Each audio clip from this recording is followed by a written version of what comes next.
Man.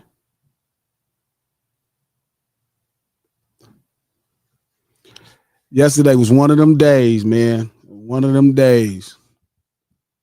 No king, no coach.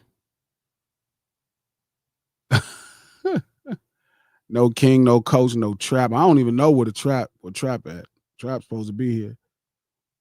But I guess this is why you get paid the big bucks, because you got to be the one that's on time. No Ceilings Live, the lunch hour. Every Monday, Wednesday, and Friday right here, noon Pacific Standard Time on No Ceilings by Glasses. Shout out to everybody who makes the No Ceilings by Glasses YouTube page do the thing that it's doing. It's all starting to pick up, and I think that's player. A couple people called me to help me light it a little bit better, so I'm grateful for that. But we do this stream to support the No Ceilings podcast. Just dropped a great episode last week, conversations on successful Crips. It was a really dope conversation where, like, I think a lot of the times you hear kind of these shallow takes on you know how we come together as a community.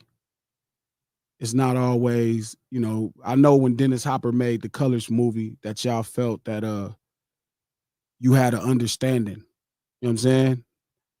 And then you got Glasses Malone trying to give you more insight onto what's happening, you know, so you can see how we organize and the truth behind the organization and how proud and you know, in amazement of different things that we're successful at. You know what I mean? Like a Snoop Dogg, how proud I am of him staying focused and making it happen, or certain homeboys.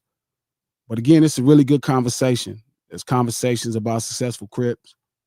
You can go listen to the No Ceilings podcast on Apple Podcasts, iHeart Podcasts, or anywhere you get your podcast from. The No Ceilings podcast, executive produced by the infamous, presidentially shunned, federally hated Charlemagne the God, the Black Effect Podcast Network, and iHeart, and we're going to get this thing cracking. Yesterday, I took a little time.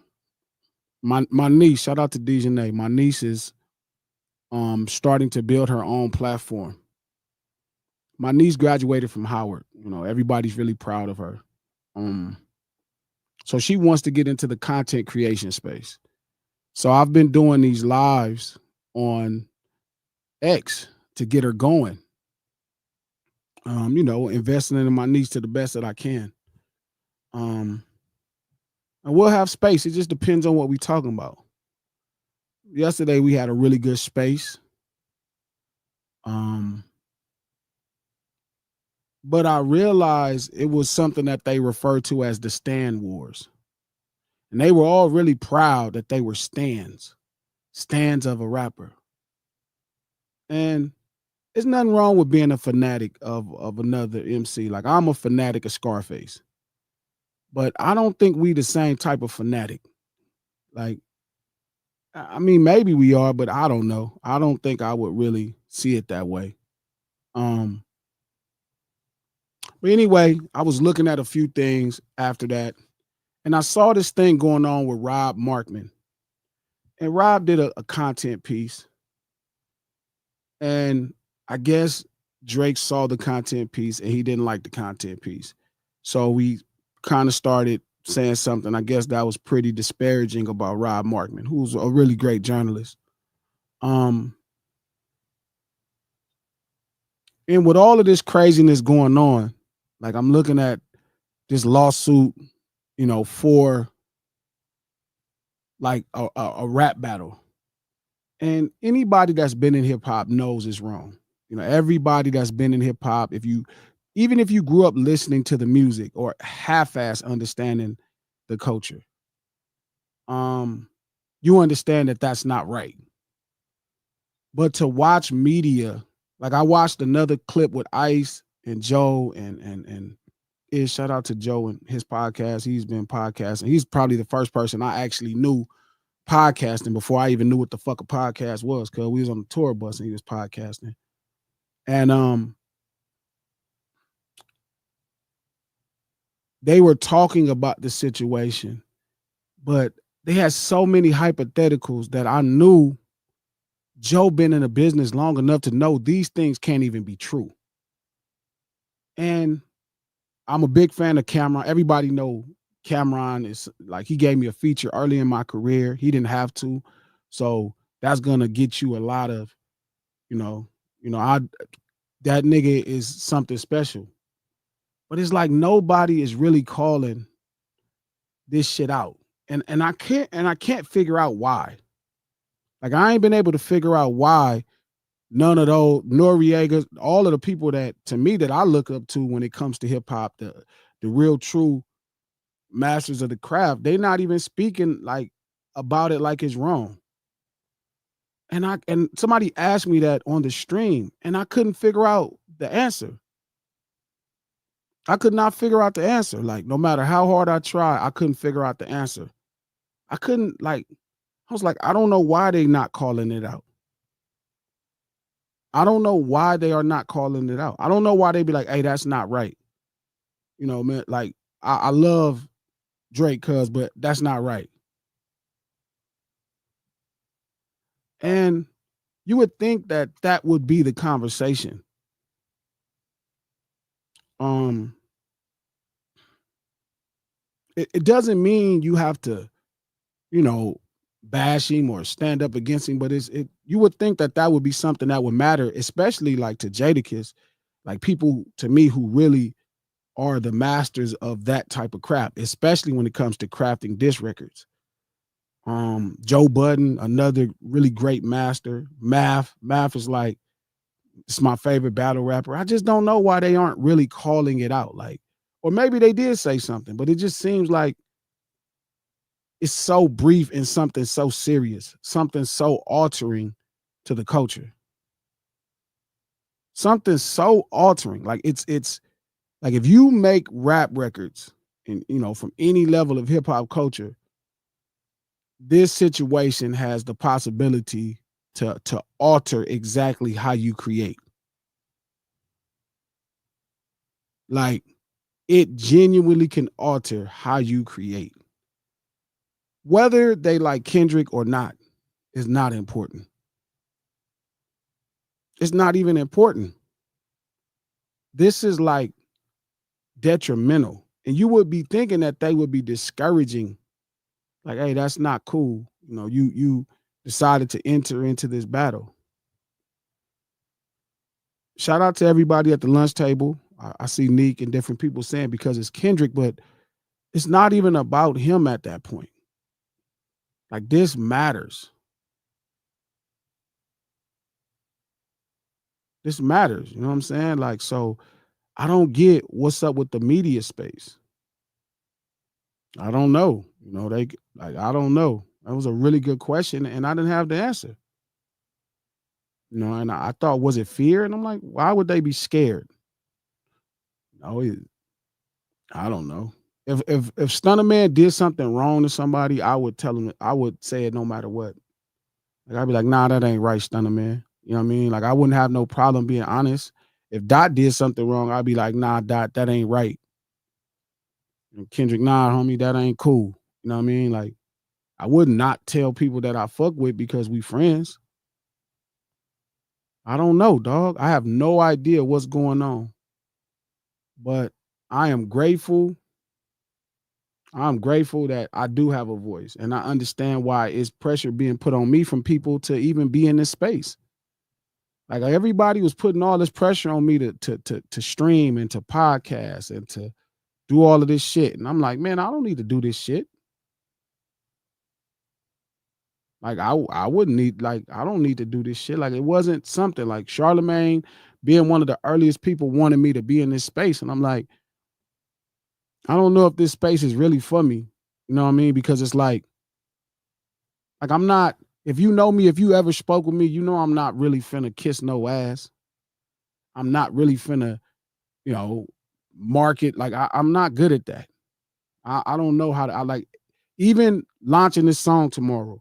You know what I mean? It was only so far that I could go. My friend Marty is one of the best publicists in the music business, especially in hip hop.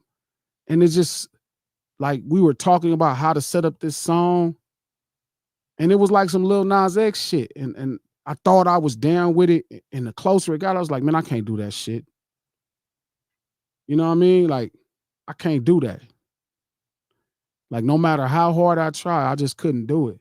Like, and I'm trying my best because I know what it takes to be successful in the business.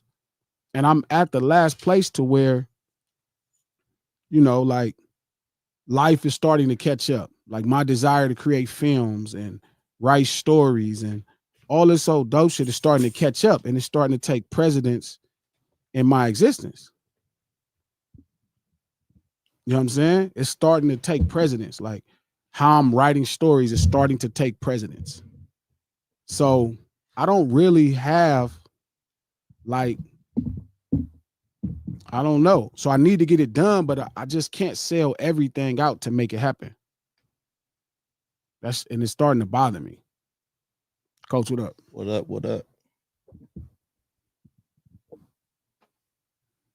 So You and your morals. yeah, they get in the way of everything. Morals. Oh. They get in the way of everything. Integrity. I've been trying to shake it. It is not working.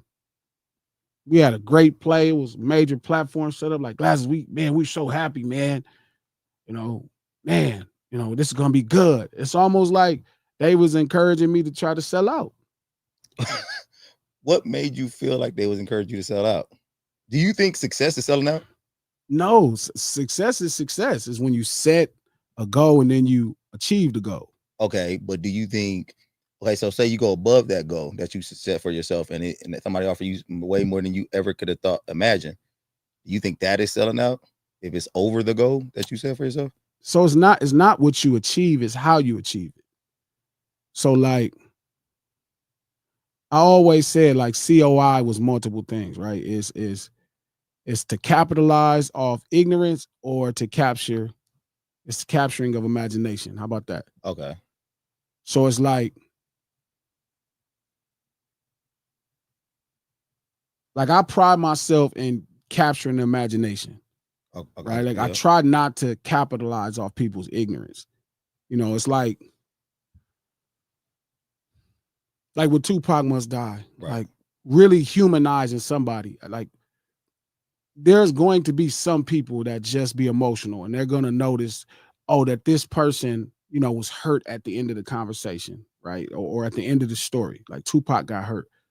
But I didn't make it for the people that was more focused on Tupac being hurt as much as I made it for trying to humanize the experience of the street urban culture that I represent. Do you think you're leaving a lot on the table by not capitalizing on some people's ignorance? Yes. Because you leave a lot of ignorant motherfuckers around here. You leave a lot on the table, but what am I supposed to do if I can't look in the mirror when it's all said and done? I don't know if it's even worth it.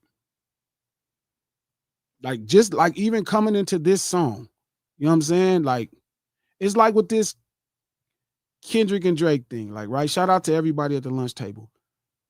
I'm not going to you don't hear me just bashing Drake, right? Trying to get people to follow me. Like I would know how to make more people. I know what to do to make people come here. Like people think talking about Drake, like people think if you mention Tupac, you're going to get attention. Right. Or if you mention Drake, you're going to get attention. That's not true. Like you have to formulate a decent conversation. So I know how to push the envelope. I know how to push the envelope all the way, Coach. I'm sure you I know how to make it. I could say all of the raggediest things in the world and make more people and make. I hate that. You're showing everybody how light I really am. To humanize it, right? Like I could just go crazy. I could just start saying all kind of make-believe shit about Drake. I could, you know, start to, oh, he don't make great records. He's whack. I could just say anything. And it would stoke people's emotions. But to steal your phrase, I think that would be intellectually lazy I think that you don't like that. I it Do you not do that kind of shit because it's intellectually lazy to you, or your integrity? It's integrity. Like if I didn't, like, I can't go lie on Drake. That's the trick. Like, so even when I'm in these spaces talking, I'm not gonna lie. And I understand that people connect their emotions with what I'm saying. Okay. So that's the closest I can get to it. Like, they can't understand if I'm saying, oh, he's not hip hop, right? But he makes great rap records. Because they can't separate the fact that all hip hop, every rap record is not hip hop, or every person that makes rap songs is not hip hop. I can, because I did all of this work to study and research what I'm talking about.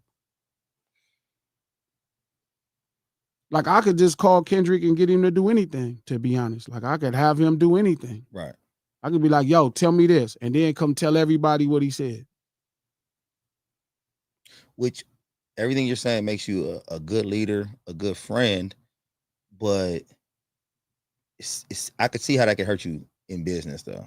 Yeah, it does. It definitely hurts, because like, I could take advantage of Kendrick. Hey man, come sit down with me. Right. Like, he would feel like, man, I owe glasses. I could look out for G.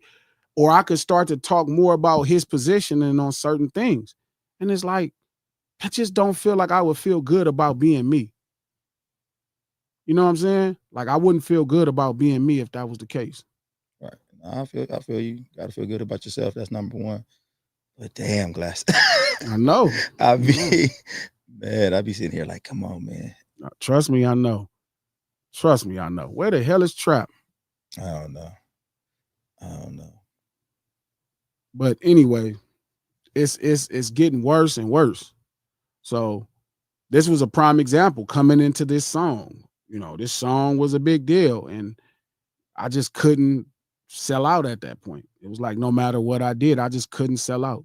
I just couldn't. But because you didn't sell out, it kind of felt like it's God's plan, because now it seemed like the song is right on time now.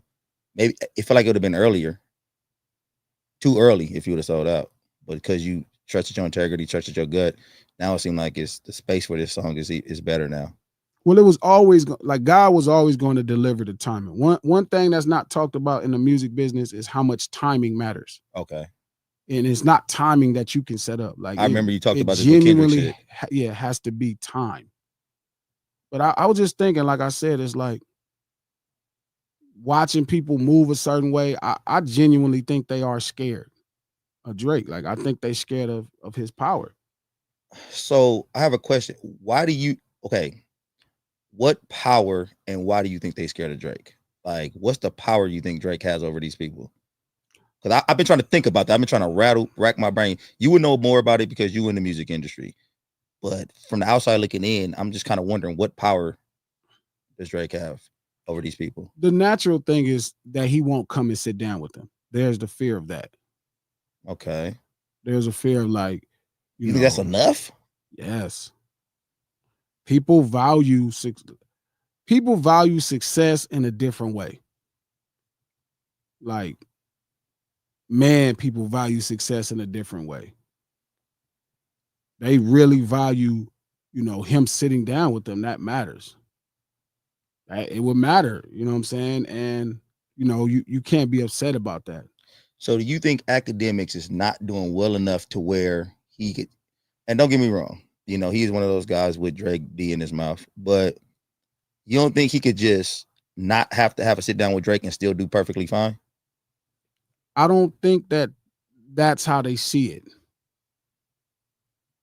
I don't know if that's how they see it. I think they see it more like,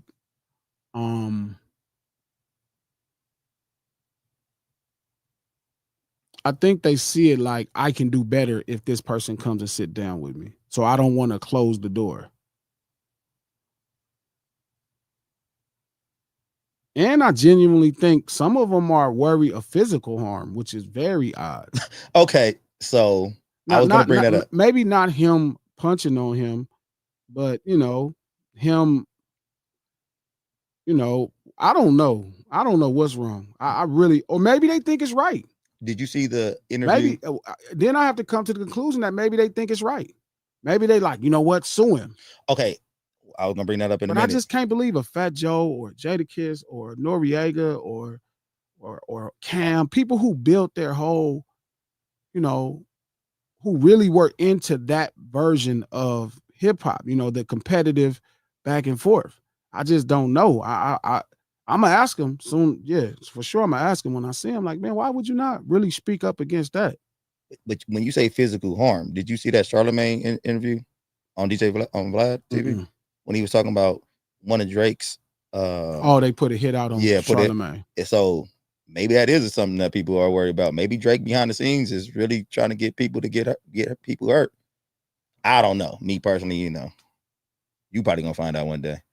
But Drake is probably gonna try to have somebody tune you up. I don't want to find that out. But I mean, I know they don't want to find that out. But Drake don't know.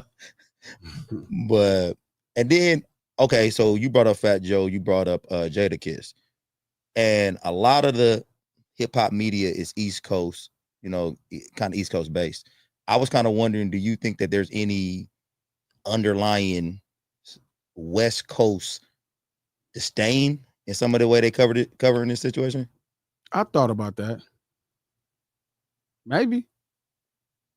Because I can't believe a Jadakiss and a Fat Joe and the rest of these guys would condone what they seeing from Drake. But there is a fact that we got West Coast artists who ain't really speaking up on it enough, in my opinion, also. So I don't know. They don't really have no platform. Yeah, that's not their business. Okay, all right. You got to remember, hip hop very much is a New York centered thing when it starts. That's facts. So the voices that talk about the art and the craft that's going to be the most heard voices are going to come from the mecca of the culture itself. You know what I mean? The where it started from. So I feel like it's more pressure, on them. Got you. And maybe they are saying it. Shout out to Nick who's saying Jada did say he don't like it. But Jada does kind of say it, but Fat Joe be. It just seems like it should be a much louder sentiment. And when Jada said it, it's almost kind of like him and Fat Joe kind of playing around to me. I don't get it's not like Jada's like super standing on business. And Fat Joe, he's an enigma. I don't know his angle here. What's crazy is Joe. Like, I didn't fuck with Joe. That nigga's all right. So it just be weird. I don't know what's going on, man. It's very weird, very different, and it's something I never thought I would see. But haven't Fat Joe done music with Drake though? Maybe, I'm sure. I can't remember. But maybe he really likes Drake. Maybe these guys really like Drake as a person. I'm not. It's nothing to like or dislike. Okay. Like, it's not about that. Like, if Kendrick was suing Drake, I'd be like, man, that's not right. That's some sucker shit. Okay. That don't mean I don't like him anymore. But everybody, you just sat here and talked about 25 minutes about your morals. Niggas ain't having these kind of debates with they stuff like this. They ain't in the mirror contemplating life over morality and integrity and shit. These niggas might really just base their decisions off if I like a dude. Like, I like Drake. I don't give a fuck about what he doing wrong and all that type of shit. I ain't gonna speak ill on him. Just straight up.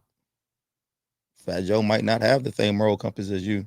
Yeah, but they don't stand for hip hop. Like, you would think, you would want to, but you would want them to, and you would think Fat Joe would be a great ambassador for hip hop, the weight his voice carries. And I thought people was very excited to see Fat Joe get in this space. He's a great storyteller. He's funny, and he also got the credentials to back everything he's saying up.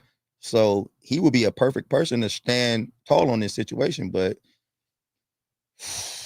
everybody morals and values ain't the same as yours or some others. No, that's a real interesting dilemma. And he is an East Coast artist. I mean, well, not him just specifically, but like you said, a lot of the media is based out of the East Coast. And I in my opinion, I wish Trap was here because I wanted to ask him that question. How does he feel about the East Coast bias and if they're a little disdain for the West Coast still? Maybe they feel like they just neutral. Like, you see when Joey Badass came out, first thing he said, too much West Coast dick riding or whatever. Yeah, but Jay, none of them is gonna stand for that. I don't know what's up with niggas, man. I'll tell you one thing, this shit look crazy because I don't know. I don't think it's as simple as minding business. I don't know, but fuck it, whatever. Um, I was talking to somebody the other day, and they was asking me, "What do I think?" Everybody, shout out to everybody that support the homie Kendrick, man. That's like a big thing. That shit is dope. Um, but people get mad when I'm saying I think Kendrick is gonna retire, right? Because obviously they're fans of Kendrick's. You know what I'm saying? They want him to keep going. You know, they want him to keep going. They want music. And I just know what it takes for a real creative, and especially him to put together a body of work. Like he could put together a body of work, but when he decides to really release an album, it's usually a movement. Like he's brainstorming something more complete and like a movement. Right. And it takes a lot out of him to generate that type of power. Like the last 15, 16 months Okay. would be a lot for anybody. You know what I mean? Would Right. be a lot for anybody, let alone him, who really never cared about being overtly famous. You know what I mean? He just wanted to put out his dope ass art and make a living. And then, he finds himself the most talked about hip hop artist in the world. It went from even his journey, it went from him being like, oh, that's one of the more respected guys. He's successful to now he's the number one guy in hip hop in the world.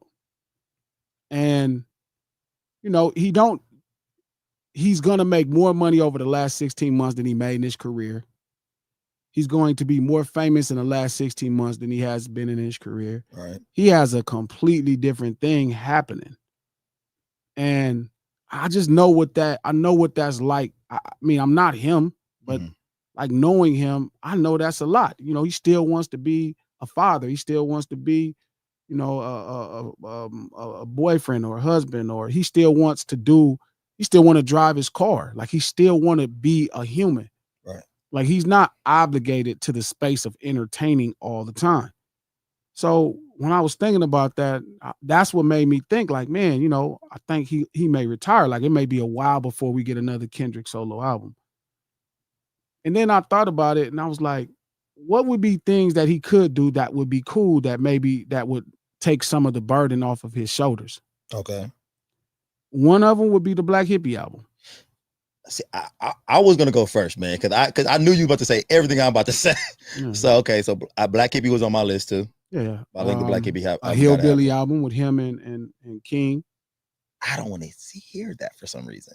I know, but I would like to hear it. I think it would be fun. He gets to kind of escape. Okay. From where he's totally vested into his energy, and he gets to working with other people. I got you. It ain't about what I want to hear. I get what you're saying. I get it. What could be dope is him finishing Eastside Johnny with J Rock. Is that's a collab album? No, that's J Rock's next album. But I really like the stuff that him and J Rock do together. Okay. I think that would be dope. Him to do Eastside Johnny. So what do you think he would do on album? Just produce it, or maybe he can go produce some records. He produced like 6 or 7 records, 7 or 8 records on GNX. Okay. Yeah. You know what I'm saying? Like maybe he could go produce a few records for Eastside Johnny. You know what I mean? Like I think that would take a lot of weight off his shoulders. Putting together an album for real creators is a really serious burden. That was 3, 4. I think you should build a lowrider. Okay, so why? I think he'll realize as a creative, it'll really kind of, it's different energy. Like it's fun watching the car come to life. Okay. You know what I mean? Like he kind of always liked them. That'd be cool. We always talked about a 2-door Brougham. He could, build one for Baby Pat or something. That would be fire. Okay. I can see that.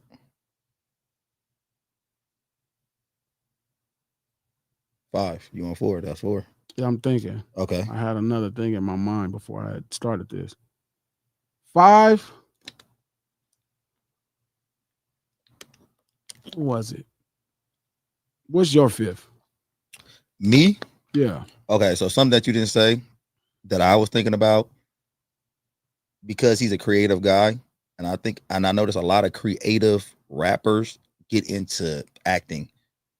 I thought maybe because I think and I don't know what you thought about his little cameo on Power, but a lot of people were talking about he did a good job on it. I thought he did an okay job on it also. So I was thinking maybe he should get into acting. Maybe he should do a movie. It's funny, I wrote a movie for him probably about 12 years ago, 13, 14 years ago. I was just about to say maybe a movie, because I've read some of your scripts and everything, and you got a real creative mind, and I wrote a whole film for him. I think that'd be dope. And like I'm saying. It was such a dope idea, but I don't know, like he might have aged out past where that film would make sense for him. And so what? You can give him something else. I mean, you can write another something. No, but that's funny. You said that I really wrote a film for him. What was the premise of this movie? The movie is called Flocking. I think you might have told me. I think I told you about this. Okay, movie. The whole movie was built on him and homies, like they were flocking houses. He wanted to make enough money to go to college. Okay, right. I think I did tell you about this. No. I forgot you said it was. He got accepted in the USC, and he went on a summer spree of flocking with all his homies. Right. And he had finally made enough money to go to college. Mm-hmm. And his homies wanted one more lick. You know what I mean? They wanted one more lick. And they got put on a really dope lick, right? Put on a really dope lick. And the whole last lick was a setup. It was somebody taking revenge for something that had happened to them. Got it. And the person who set them up with the lick, started killing them one by one in his house. Nice. What movie y'all talking about? No, and it was something I had wrote for Doc. We were just talking about the 5 things that Doc could do now, where he don't have to carry the, shoulder the burden of doing a solo album. He go and be that creative director for Chanel, like he's doing. That's cool too. You know what I mean? Yeah, he looking to get into other stuff. Yeah, but I think he got to do music though. That's what I said. I think Black Hippie would be dope because he does blame himself for that not being finished. No Time Like the Present. Him and King, like, that could be fun. That could be something that he doesn't have to. He could just free himself, and it's not as deep as when he does his own thing. Do you think he is too creative and got too much stuff bubbling in his mind to where he could just take 2 or 3 years off and just hang out and just, kind of just chill and kind of reap the rewards, or kind of bask in his triumph? Could he just do that? Or yeah. I mean, I think he'll be fine. I think, like, again, man, God must have genuine favor for him because he is in a very great place. I'm just saying that because, real creative people have a problem sitting down. Like, I don't think that you could, hang out for 3-4 years and not do it, and just hang out. But that's what I said. Like, I think this is the time to really try to figure out the Black Hippie album if possible. I know everybody grows up, but they mind is pretty tough. For him to do. What's that? It'd be a dope move for him to do. Put out the J. Cole and Kendrick album. It's funny, Trap. I thought about that shit, and because as a fan, I would love that's what I even more than the Black Hippie, and I want to hear the Black Hippie shit super bad, but I honestly want to hear that J. Cole and Kendrick. I'll pass. It's already done. I know. Like, it's already He's done. a J. Cole hater. I don't hate J. Cole is phenomenal. Why you don't want to hear that then? Just don't want to hear it. Like, it lost what was special about it. That's Malcolm and Martin. Martin. Yeah, that's Malcolm and Martin Martin would right have there. never did that shit. Martin ain't gonna punch no. Imagine Martin talk about nonviolence after he hit somebody in the face. That's nonviolence and violence. That's they got a nonviolence. That's J. Cole. Nah, I'm cool. I'll pass.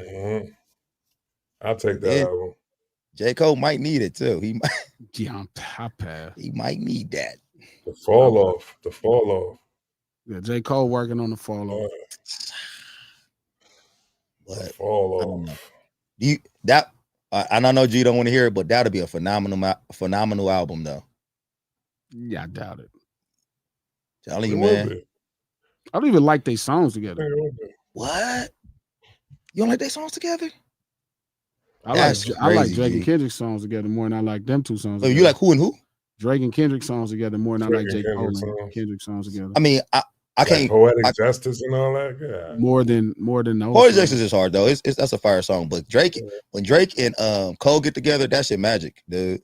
Like even when they did Black Friday, and they rapped on each other beats, that shit Kendrick was dope. You said who smoked them? Kendrick smoked them on that shit. I think Kendrick was better.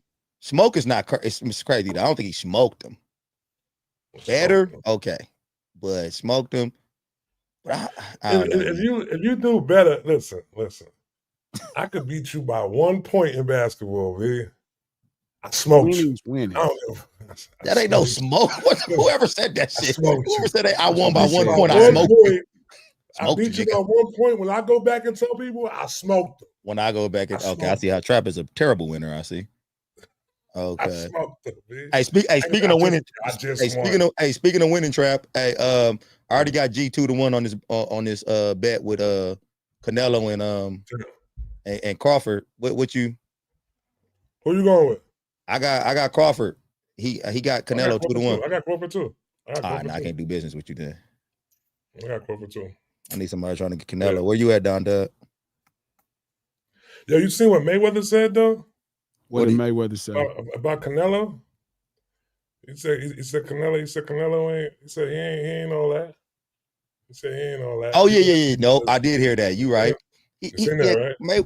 I like that Mayweather could touch because Mayweather always be super humble after the fights. Oh, he's a great opponent. Yeah, he's awesome. He's great, man. But now Mayweather's a little bit past that shit. He can kind of tell you what these opponents was really like. Trash.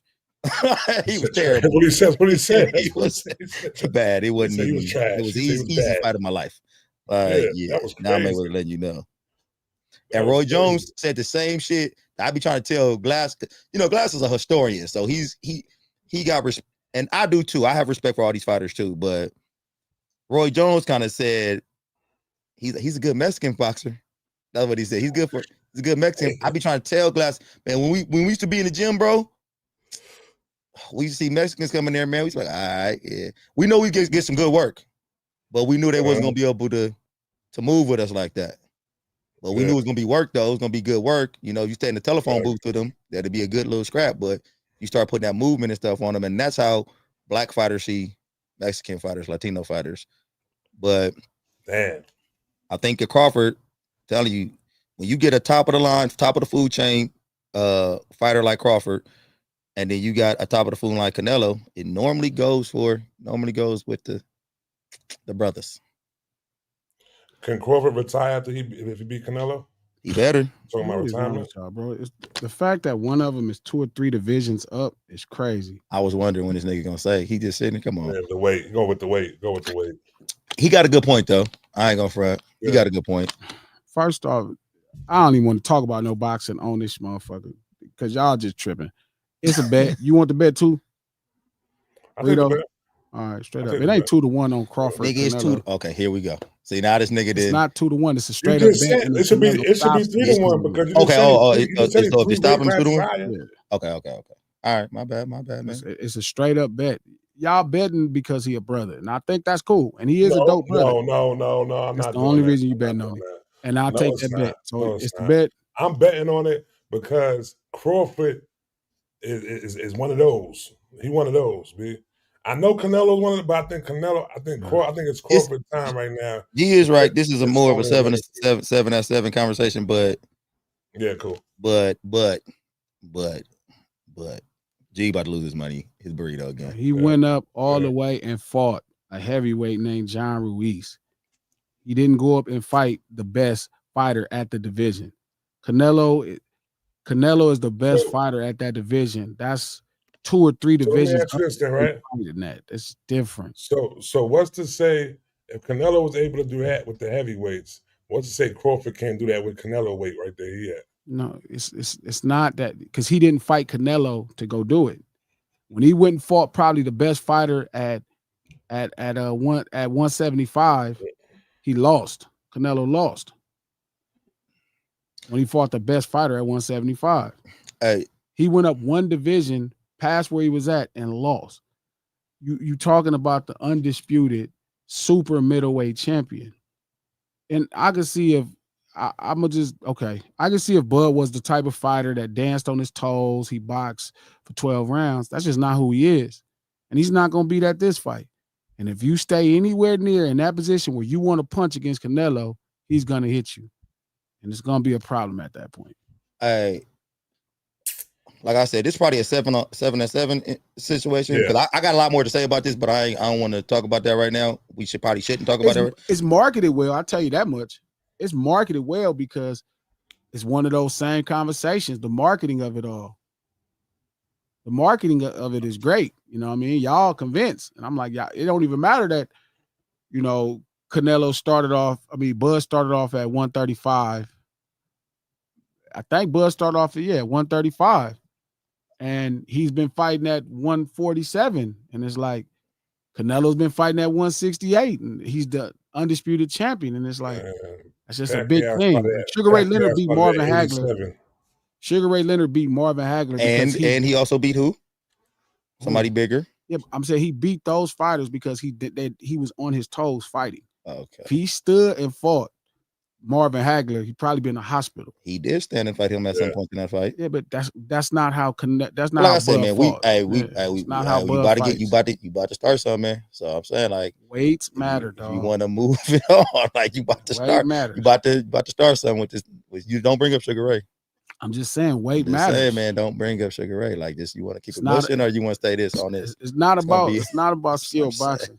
Wait, you say? It's not about skill boxing, because neither one of them is necessarily the most skilled boxer in the world. Wait, who's neither one of them?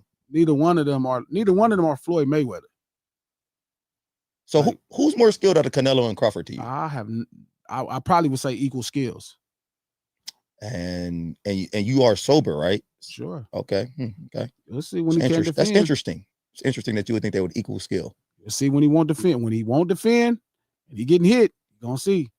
Okay. Let's see what may separate. And I think Canelo's a great fighter, but he's a first ballot Hall of Famer. He is, for sure. Probably greatest and most accomplished fighter ever from Mexico. Possibly. I gotta go back and check Cesar Chavez resume. About to say Chavez. About to say that. I gotta go check his resume a little bit more. You know, to be up on the resume is really tough.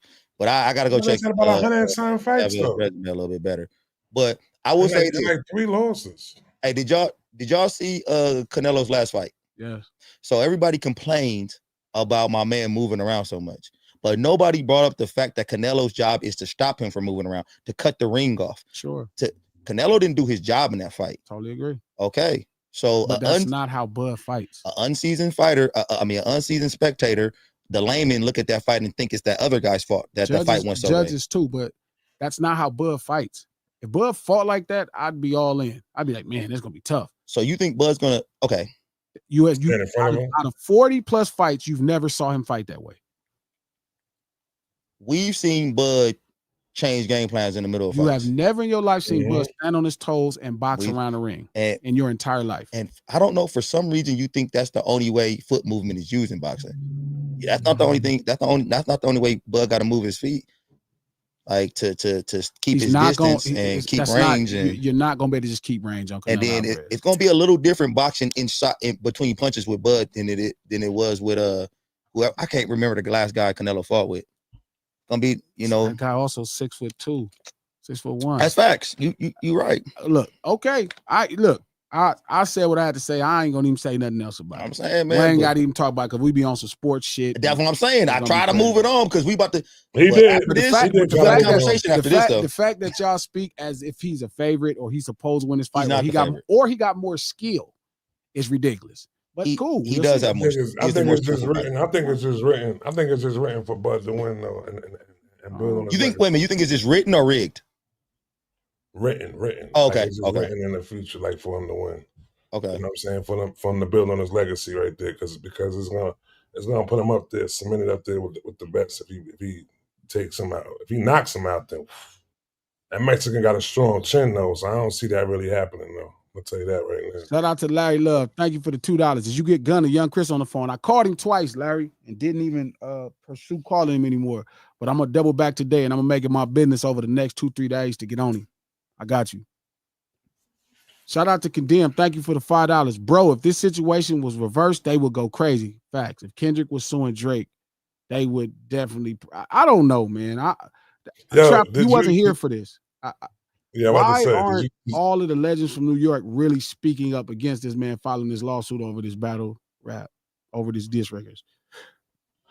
I mean, it could fall back to the fact that that a lot of rap legends is definitely they like anti-industry, like anti-corporation industry shit though. So they could look at it upon like not like being a little bit more than just a battle. Like, yeah, he's going against the people who did me wrong for so many years. So let him. You know what I'm saying, who am I to sit up there and say anything about them doing him wrong? So people double back and start suing them civilly. You think that'd be cool, long as they sued their record label?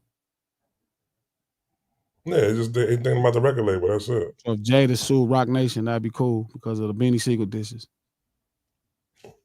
I mean, listen. I mean, no. What I'm saying is this though.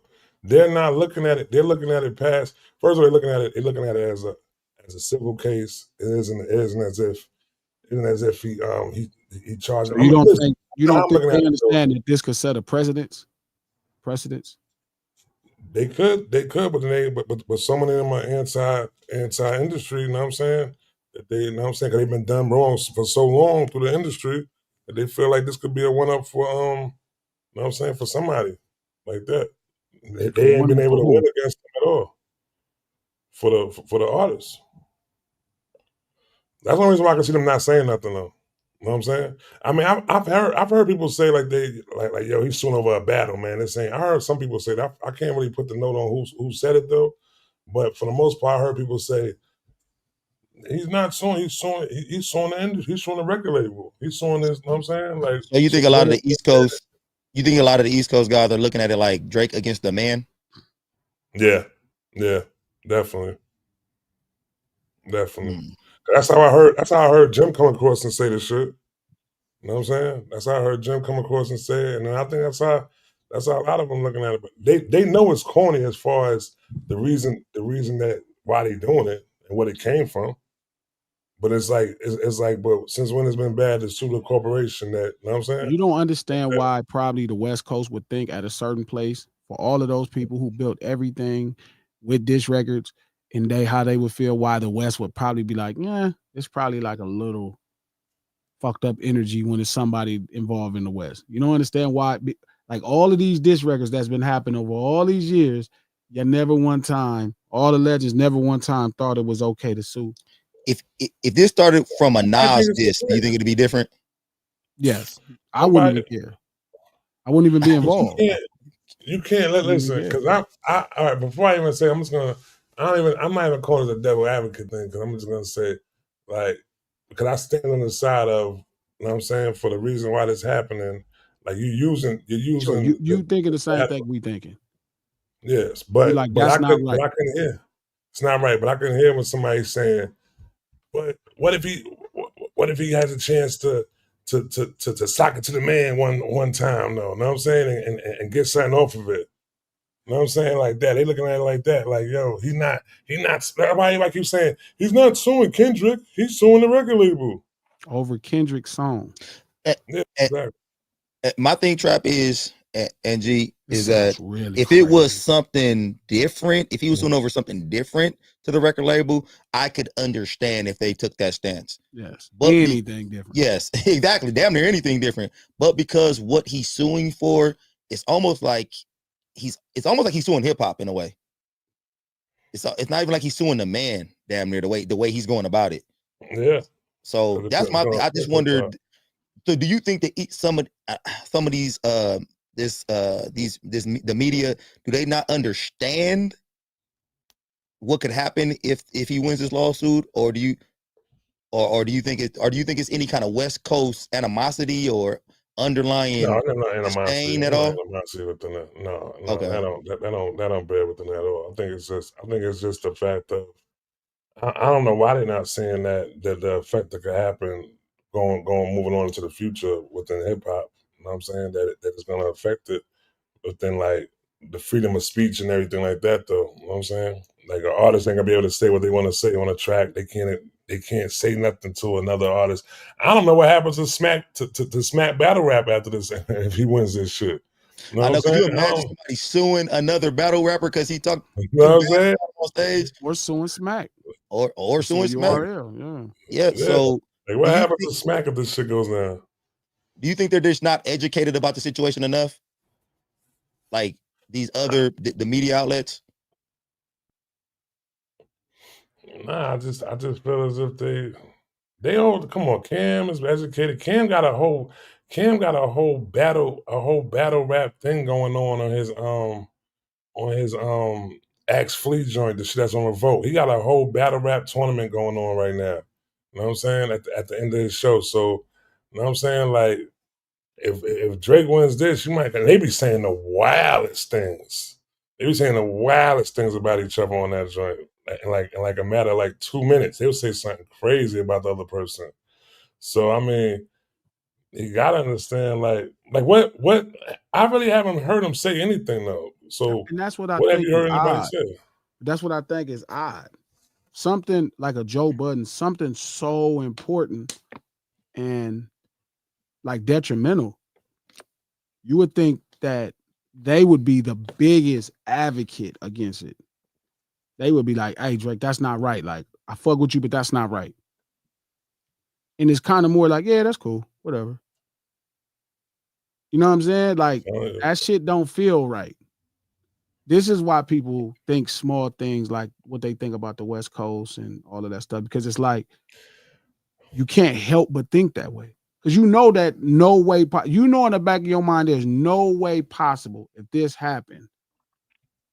If Nas sued Universal, you know, not even Def Jam. I think Def Jam was with Island at that time. If Nas sued Island over Takeover, or if Jay sued Sony over Ether, like I just do not believe the conversation would be so low and quiet. I can't help but not believe that.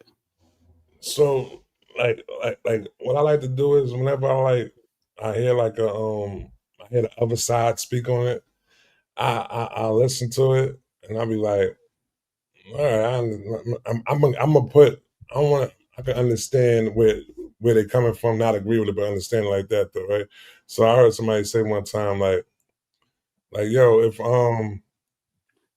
if somebody was to put a false claim on me and I'm unable to really, in fact, it was yesterday in the room, I think somebody said it. I'm unable to retaliate from false claims that's being put on me. You know what I'm saying? And I can't really do it within the reaction of the way I would handle it, like basically physically or something like that, or even want to put somebody down like that. The next best thing would be to go to the court system now.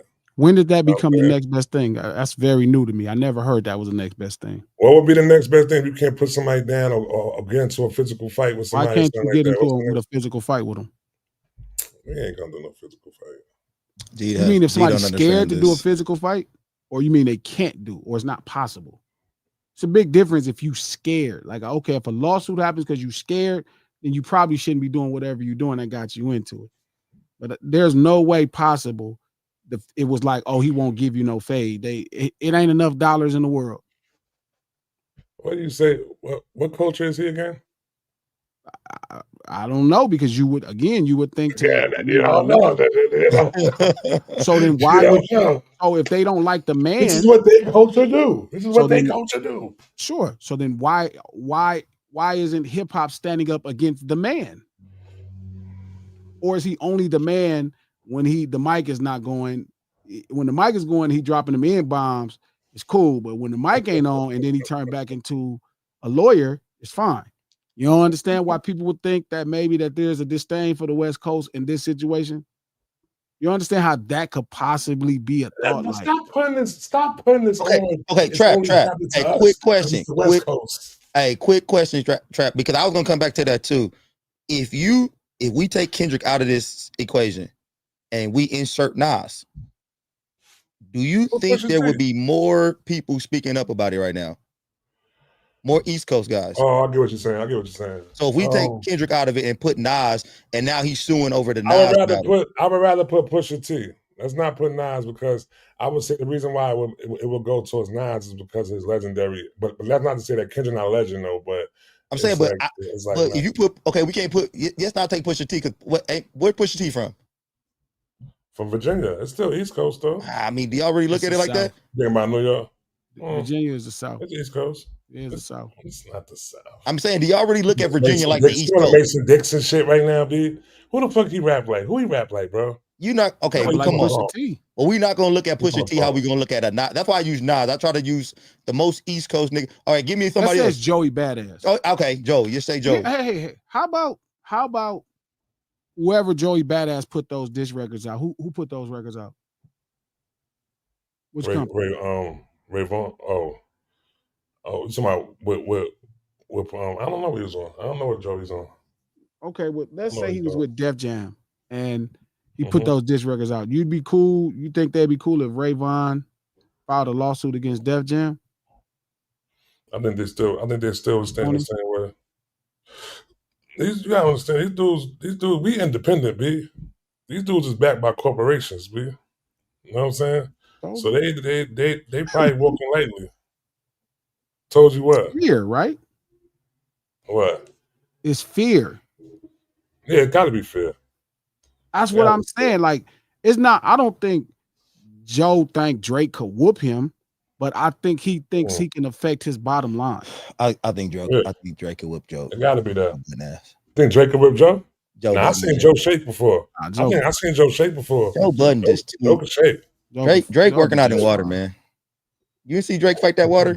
For a movie. What are you doing? Backstrokes and shit like that? In that video, man, that boy was getting them.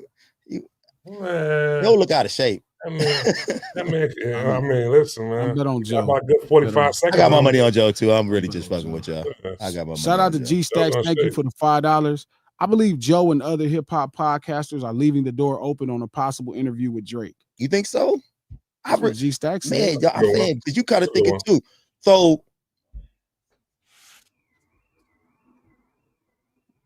So my thing with the whole Drake situation, and Drake has worked with a lot of artists. You know, he's worked with a lot of artists. He kind of reminds me of Chris Brown in that vein, because Chris Brown has worked with a lot of artists, up and coming talent. But I think the difference between him and Chris Brown is, because I wonder if some of these guys wonder if they're gonna get an interview with Drake, or they're gonna get a song with Drake, or because Drake has helped build a lot of careers by doing a song with him, by doing something with him. Like I remember one of the Migos was talking about that shit too. How he showed him a lot of love back in the day and all that type of shit.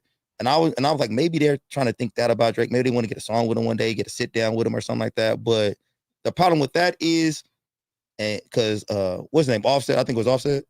He was saying like, oh, he didn't make us pay, or he didn't do charges or anything. But Drake was charging them.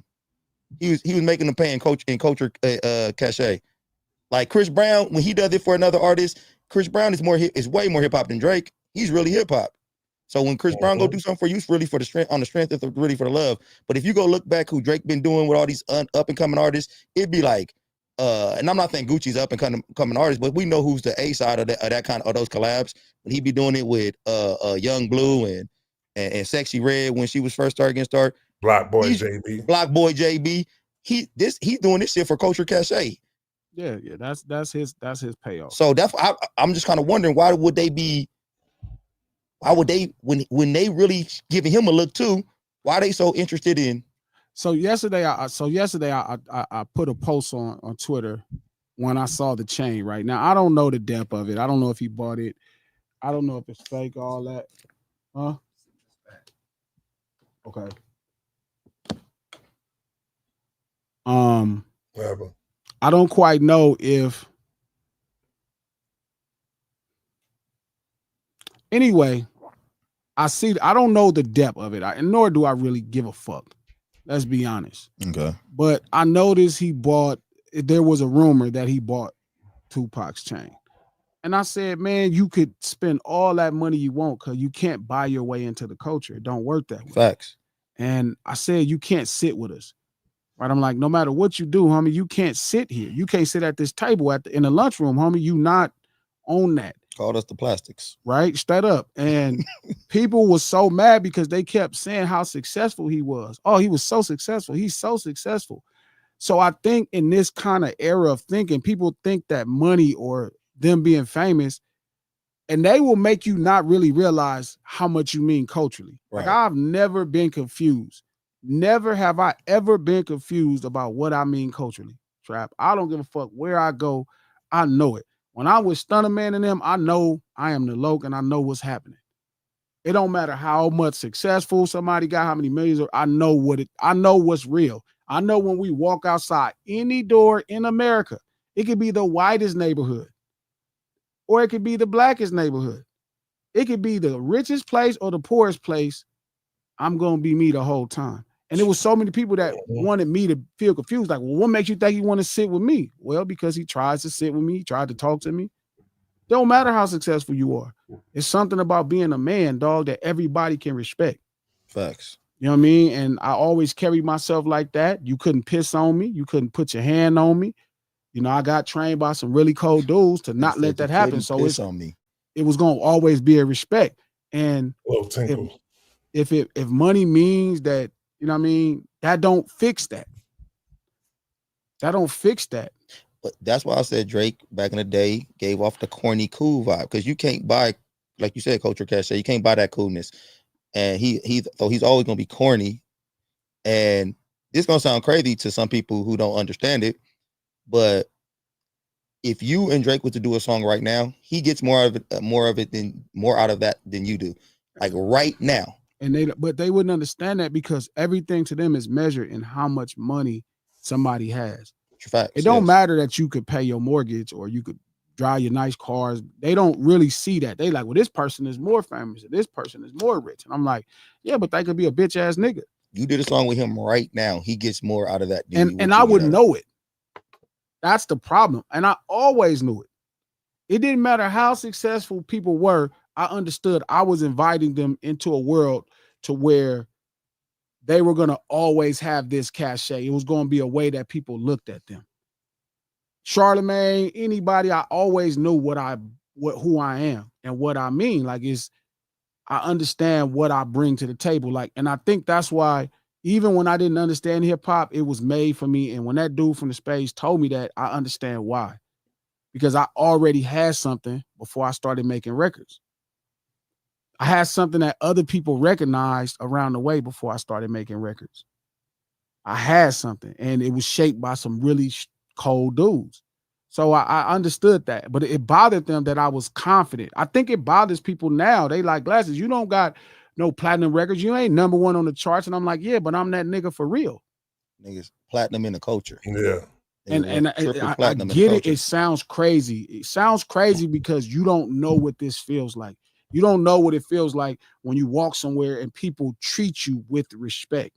When they see you coming and they, what's up, homie? And it's you could tell it's a reverence about existing. You know what I'm saying? And if you never had that, then you don't get what it is. You know what I mean? If you spend your time with people, they're gonna talk to you a certain way and treat you a certain way. Like when I go hang out with other brothers and people that's like me, it's a level of like you can see like they proud and happy that somebody like themselves made it. And I'm not, and another thing is I'm not scared of other black people. Like when I'm hanging out in Memphis in the ghetto, bro, I'm just fucking around. Like I'm with other brothers. And that's invaluable. There's so many people that are put the way they respect for someone because of how much money they got. You know what I'm saying? Like that. Like motherfuckers it could be corny as hell, lame as hell. Yo, he got money though. You know what I'm saying? The nigga lame as hell, do his people's wrong and all that shit though. And the first thing they be saying, oh, he got money though. So it's like, I think that's what they be putting Drake at on it. They put Drake up there. Yo, you know what I'm saying? No, they almost wash away his lameness. You know what I'm saying? They wash away. They don't see it. I was telling the other day, they don't see that he ain't nothing but the same dude that he was presenting from the time he was on that TV show on Nickelodeon. You know what I'm saying? It's the same dude. Just got a little bit, you know what I'm saying? It's a lot of rich lame niggas though. It's a lot of broke lame niggas, man. Just lame niggas, just lame. I'm talking about money. Yeah, like as far as money being able to buy your coolness. Like it's a lot of rich, it's a lot of broke cool niggas though. And you know what's funny? That's what niggas don't like about me. That's what I am. I love hip hop, bro. And I'm glad I went through every struggle, everything I went through, because I fell in love with something. Like it became something invaluable to me, which is why I protect it. But man, they could never convince me I wasn't the shit. Like people will talk shit. I'll be like, you can't convince me I'm not the shit.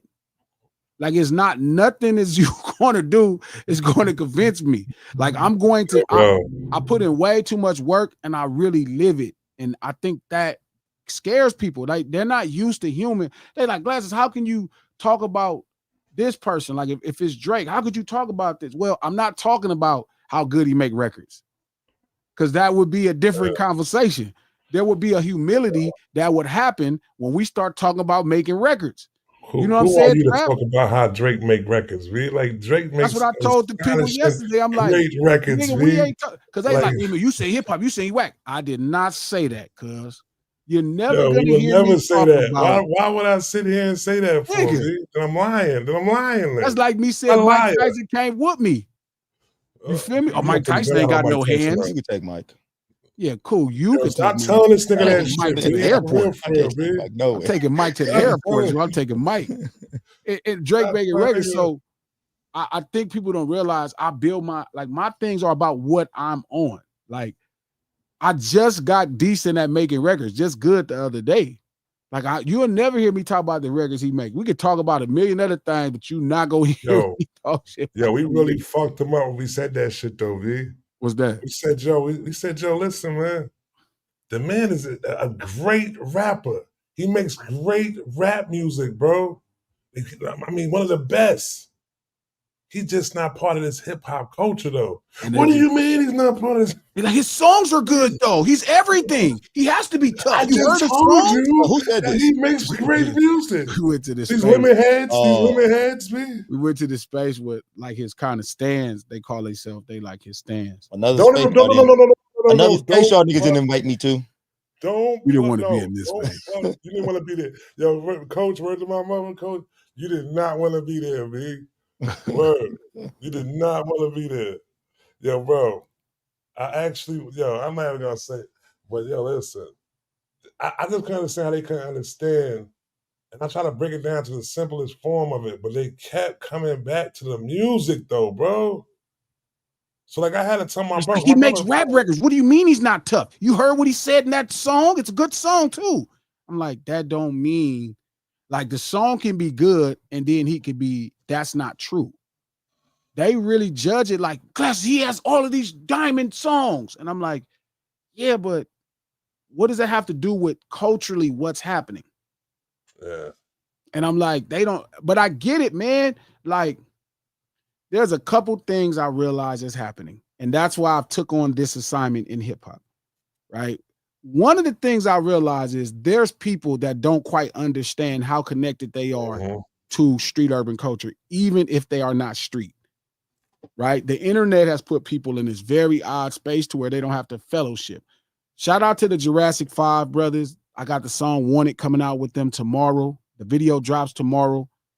But I made this song for that reason, bro. It's like there's a confusion.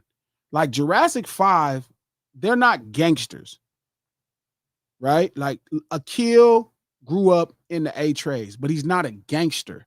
He grew up in street urban culture. And obviously all of them brothers are backpack. But if you put us together on a song and we make a dope posse cut, or like what I like to call a relay record at this point, right? Where we just handing the baton and getting our shit off, you're not going to be able to tell much difference because we were all raised in street urban culture and we all speak the same language when we're together. And I think that's their confusion. They like, well, to them, Drake is their Jurassic 5. But instead of him just being like Jurassic 5 never tried to kind of start acting like they were from a gang. They just stayed like on their wave, on what they was on, versus Drake dragging them back into the streets. And then now they have to try to figure out how to make sense of it all. Well, he has money now, so he's putting hits on people. I'm like, that don't really mean nothing. Like, that don't mean nothing, cuz that is irrelevant. I also think that people that come from our culture understand that just because you from a gang don't make you like, I don't know. Yeah, like people for some reason who outside the culture think because a dude gang bang he's supposed to be looked at as tough or some of the crazy niggas I know did not gang bang, and I was like, oh, that nigga's kind of crazy. So I know a ton of crazy niggas that gang bang. I know a ton of crazy niggas that don't gang bang. But I don't think that's the point. So I think they struggle to understand that because they're figuring out their proximity to street urban culture. And there's people who say certain things. You know, the internet allows you to lie. You could be from like a suburb and act like you from the inner city because nobody knows you. But it's certain things that's happening that's giving it away. I honestly think gang banging is a good line to kind of look to look at if you're street urban or not. If you are scared of gang bangers, you're probably not street urban. It was a dude. Man, listen, I swear to God, because you know I agree with that, coach. Like when people act like they scared of people in the neighborhood, that's not. I'm like, I don't know what neighborhood you talking about. The people that grew up with us, that's not. They didn't give two fucks where you was from. That is not real. If you grew up in that environment, you do not. The gangs is a bunch of people associating together, but really everybody associates for the most part. Nigga, your mama, your grandmama, your auntie, they talking to gangbangers like they talking to anybody on the street. Get your ass from in front of my house. The fuck away from here. Like I don't give a fuck. Selling that shit in front of my house. What you throwing up, nigga? Like get your ass up out of here. And the older homies will tell you, man, don't be in front of Miss Johnson's house, man. I don't got time for this shit today. Nigga, these old women walking their dogs in front of hoods and all top. They don't give a fuck about none of that. Get your ass. So again, and that's I think they're struggling. So you have that one. They're trying to figure out their own proximity to street urban culture because for some reason, they were scared of it. It was a dude on my Instagram, and I was telling Trap, he was screaming in my phone, telling me how he can't go get fried chicken from Louisiana because he's scared. Well, like he talking about on Manchester and Normandy. Is you Trap? I was telling Trap this. Oh. I thought this was Trap. No, I ain't say that, man. No, I swear to God, it was a nigga. He sell food. I wish I knew his name, but I sent his shit to Joey and Deuce. I'm like, who is this nigga? But he was screaming in my phone like, nigga, I can't even go to McDonald's. Like, I'm like, bro, chill out. He's like, I can't go to Louisiana and get chicken without niggas tripping on me. And I'm like, bro, you a buster. I'm tired of this shit. Like, you a buster. Like, that don't have nothing to do with being from a gang. You a buster. Go to Popeyes in Louisiana. He like, I can't go there because niggas is tripping. You acting like niggas ain't tripping. Maybe it's because you're a gang member too. I'm like, I'm not from there. That nigga sounds scared as hell. He sounds bro, he don't realize how when other people from LA who grew up in the proximity in this shit act like they scared of niggas. Your problem is you're scared. It's not them. You're scary. Because trust me, any fucking able-bodied man is not going to let people mistreat them. If you let a gang member mistreat you, you are a buster. It has nothing to do with them. You shouldn't let no man mistreat you. None. So it's just weird when they have that thought. Oh, you know, glasses, so forth and so on. I can't get chicken, nigga. He was screaming as far, I can't get chicken. I swear to God, I don't think a black person should scream that out loud anyway. I can't get chicken. Don't say that out loud. I swear to God. I can't get watermelon. I can't get chicken. I go to Louisiana and they stop me from getting chicken. I don't even like Glasses saying it over and over again. Hold on, let me. Oh, you got to hear it, bro. I can't get chicken. And he was sending me a bunch of messages after trying to convince me how bad gangbanging is. And I was like, man, what is up with you, homie? Crazy. You is tripping. Let me see if I can an ad find lib that for shit. your ass. Shout out to Spock the Doc. Thank you for the $5. Maybe 2. Oh, that's a word for conspiracy. Conspiratorial. But people get paid to push narratives or let it slide, especially if Drake throws money for loyalty. Priorities messed up. I don't know if he paying them. You could be right, though. You could be right, though. I just don't believe he paying them. There's some financial implication up in there, though. Maybe, like you said, maybe sit down, maybe the song, maybe the song. Yo, bro, we need that soundbite. You have to find. I'm telling you, that's a hell of a soundbite, nigga. That's a hell of a. I can see that in somebody next song. He was going off because he was mad as hell, bro. I can't go to Louisiana and get. Shout out to K-Way. Thank you for the $20, homie. G, respectfully, speak on the seriousness of death row. A family friend bodyguarded for Suge in a real way is deeper than a chain, and I don't know why someone would invite that into their spirit. He is ignorantly playing with some real shit. Yeah. This my thing, homie, about that chain. I really never cared, but I'll tell you my honest opinion, homie. Like, I'll tell you my honest opinion, K-Way. Drake is just, because he presents himself, I don't know if he presents himself as the culture, to be honest, but he presents himself as he understands what's happening. But my thing is, it's one thing if you make a room in your house where you have all of these dope artifacts. That's cool. You know, this is your trophy room. You've been around. You did your thing with some rap songs. You want people to come into your trophy room and see all of this dope memorabilia. Cool. But he the type of nigga that'll be wearing it. Like, he the type of nigga that'll buy Michael Jackson's rhinestone glove, be walking around shaking people's hands with it. That's the thing that get tattooed on. Just weird, man. To New York and buys an "I Love New York" shirt. Yeah, or like go to, like, he'll buy Cam's mink and be walking around in it. It just odd. And that's what I'm saying. It's like, you could buy this stuff, homie, but that don't mean you are this stuff. That's all I'm saying to you. Like, it ain't nothing. And that's what I'm saying. That's what I'm saying. It's nothing wrong with buying an "I Love New York" shirt. You know what I'm saying? If you're visiting New York, buy "I Love New York" shirt. If you're visiting hip hop, buy Tupac chain. You know what I mean? Yeah. Buy the ring. Buy the microphone. You know what I'm saying? Do that because you visiting here, man. Like, yeah, it's one thing you walk in, you rapping your songs on Pusha T's mic that he autographed, and I think that's cute. You think he sits in the crib and raps and does karaoke with Pusha T microphone? I think that's cute. You know what I'm saying? I'm just saying you could do all of that, and I'm gonna stop you and be like, hey, you know what? That still don't give you proximity to this shit right here. It's different. Like, that's not the type of shit you want. Where is this at, man? This man sell desserts too, and that's what made it crazier. I can't get chicken. Nigga wanted some chicken with his. Did he say nigga after? Did he say nigga after that? Like, man, he was screaming, nigga. I can't get chicken. I can't get chicken. Nigga. He was going off. And this dude was black. He was a brother. He's like, I grew up in Long Beach. And I'm like, you grew up in Long Beach and this is your thing? He just was going through it, bro. He had a really hard time. You could tell. Is that the only place you get chicken from? Like, where he got to go somewhere else to get chicken? Hey, baby, got to fry it itself. Hey, it's funny how much I used to disrespect Louisiana fried chicken. Cause I used to live right across the street from it. So I used to think it was gross. I thought it was nasty. I thought they biscuits was raw. I was like, man, I hate it. But now that I'm older, I got a different appreciation for Louisiana. Now that I'm not near it anymore. That's how I was with KFC. That's how I was with KFC, big. Okay. KFC, I used to hate KFC when I was younger. But as I got older, I started liking KFC. But now, shout out to the chicken right now, right? So I'm out here in South Carolina right now. Yep. They got a spot called Rush's. This chicken is so damn good, B. Whenever I touch down in South Carolina, I gotta go and get some Rush's, B.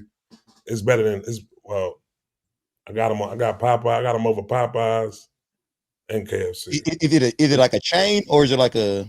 It's a chain. It's a chain, but it's like a chain that's just only in South Carolina. Okay, all right. In South Carolina, it's called Rush's. Let me see. I'm hitting the homies right now to see if they can send me his shit back. This nigga really. I sent you his because you got to hear it, and I know it's fucked up, right? Because this is the type of shit that niggas be. This is the type of shit niggas be like Glasses as an asshole.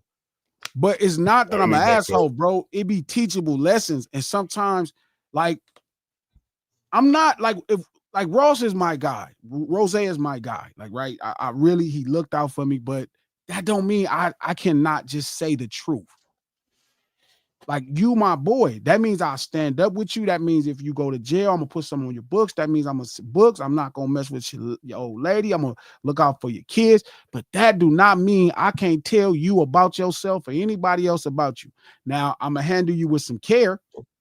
Like I love Tupac, but I can talk about the situation long as I handle it with care. Like somebody said I was disrespecting him in the song because I said supposed to be a Panther, but he pushing that Paru. And I'm like, that's not me talking about him. That's not me disrespecting him. That was the take at the time. Like if you saw him and he kicked your ass with a bunch of bloods, you like, wait a minute. That wasn't Black Panther. What the fuck happened? That's not the Panthers. But wasn't you speaking from another like kind of a yeah? But he's saying even in how I dealt with the song, I disrespected him, and I'm like, nah. Like, but that's niggas today. Niggas today is trying to tell me, everybody convinced me how I'm disrespecting people. Like, yo, and I'm like, nigga, I know when I'm disrespect. Now, can somebody take anything I say as disrespect? Yes. I could tell somebody hello, they be like, man, you disrespected me because I ain't want nobody talking to me. Nigga, no. You also do have a different perspective of what disrespect is too. It's kind of weird also. But listen, K-Way, to your point, if he invites that energy in, shit can happen. You play with that death row shit, you better be on some timing. I saw rapping for a tape, be like, man, you don't deserve that chain. That's a crazy thing to say. Oh, hey, can somebody give me some backstory? Drake got a Jeff Rowe chain? He bought that. Oh, you don't know about that? So what happened is Drake was supposed to have bought Tupac's Death Row chain. This is the thing. Shout out to everybody who gets offended. Like, well, if Drake is not hip hop, why are we always talking about him? When Drake is doing shit with his son, none of us talk about him. When Drake is doing something with his mother, none of us got nothing to say. It's when he start tying hip hop into shit. Like the Tupac chain. That's why we talking about it. If he went and bought Elvis's chain, none of us would have said shit. If he'd have went and bought Elvis's chain, he bought a vinyl for Michael Jackson that's autographed. None of us said nothing. We mind our fucking business. When he take his kid to Six Flags, or if he do, nobody fucking cares. When he show up at a basketball game, fine. Until he start doing shit involving the culture. That's where our conversation comes in at. You know what I'm saying? If he bought Elvis's shit, nobody would care. We wouldn't give a fuck. You have to deal with them country folks or them rock and roll folks. We don't give a fuck. But if you keep tying his ass into some shit like Tupac's chain, so he has supposed to, I don't know if he said this. I'm clarify real quick. He posted a picture of what was allegedly Tupac's Death Row chain. The rumor started that he bought the chain, right? But they said he only posted that because Kendrick came to Pusha T in the show, and he didn't want them to have that attention for the whole day. So he released a picture where he took a picture with Tupac's chain right after. So people are under the assumption, Coach, that he actually bought Tupac's chain. That's the thing, right? So I tweeted something, right? That was like, you can't buy your way into the culture. Reggie Wright today now is saying that's actually not the chain. So now the whole rumor is it's a fake chain, which I don't even know if he bought the chain in the first place versus he went somewhere and took a picture, right? Because that's Tupac's chain ideally, right? And then he posted that's what he did with the G-Unit chain. He did that with the G-Unit chain. He posted a picture of the chain so he could kind of get in the media space that Kendrick and the Crips was about to occupy. Okay. So that's what happened.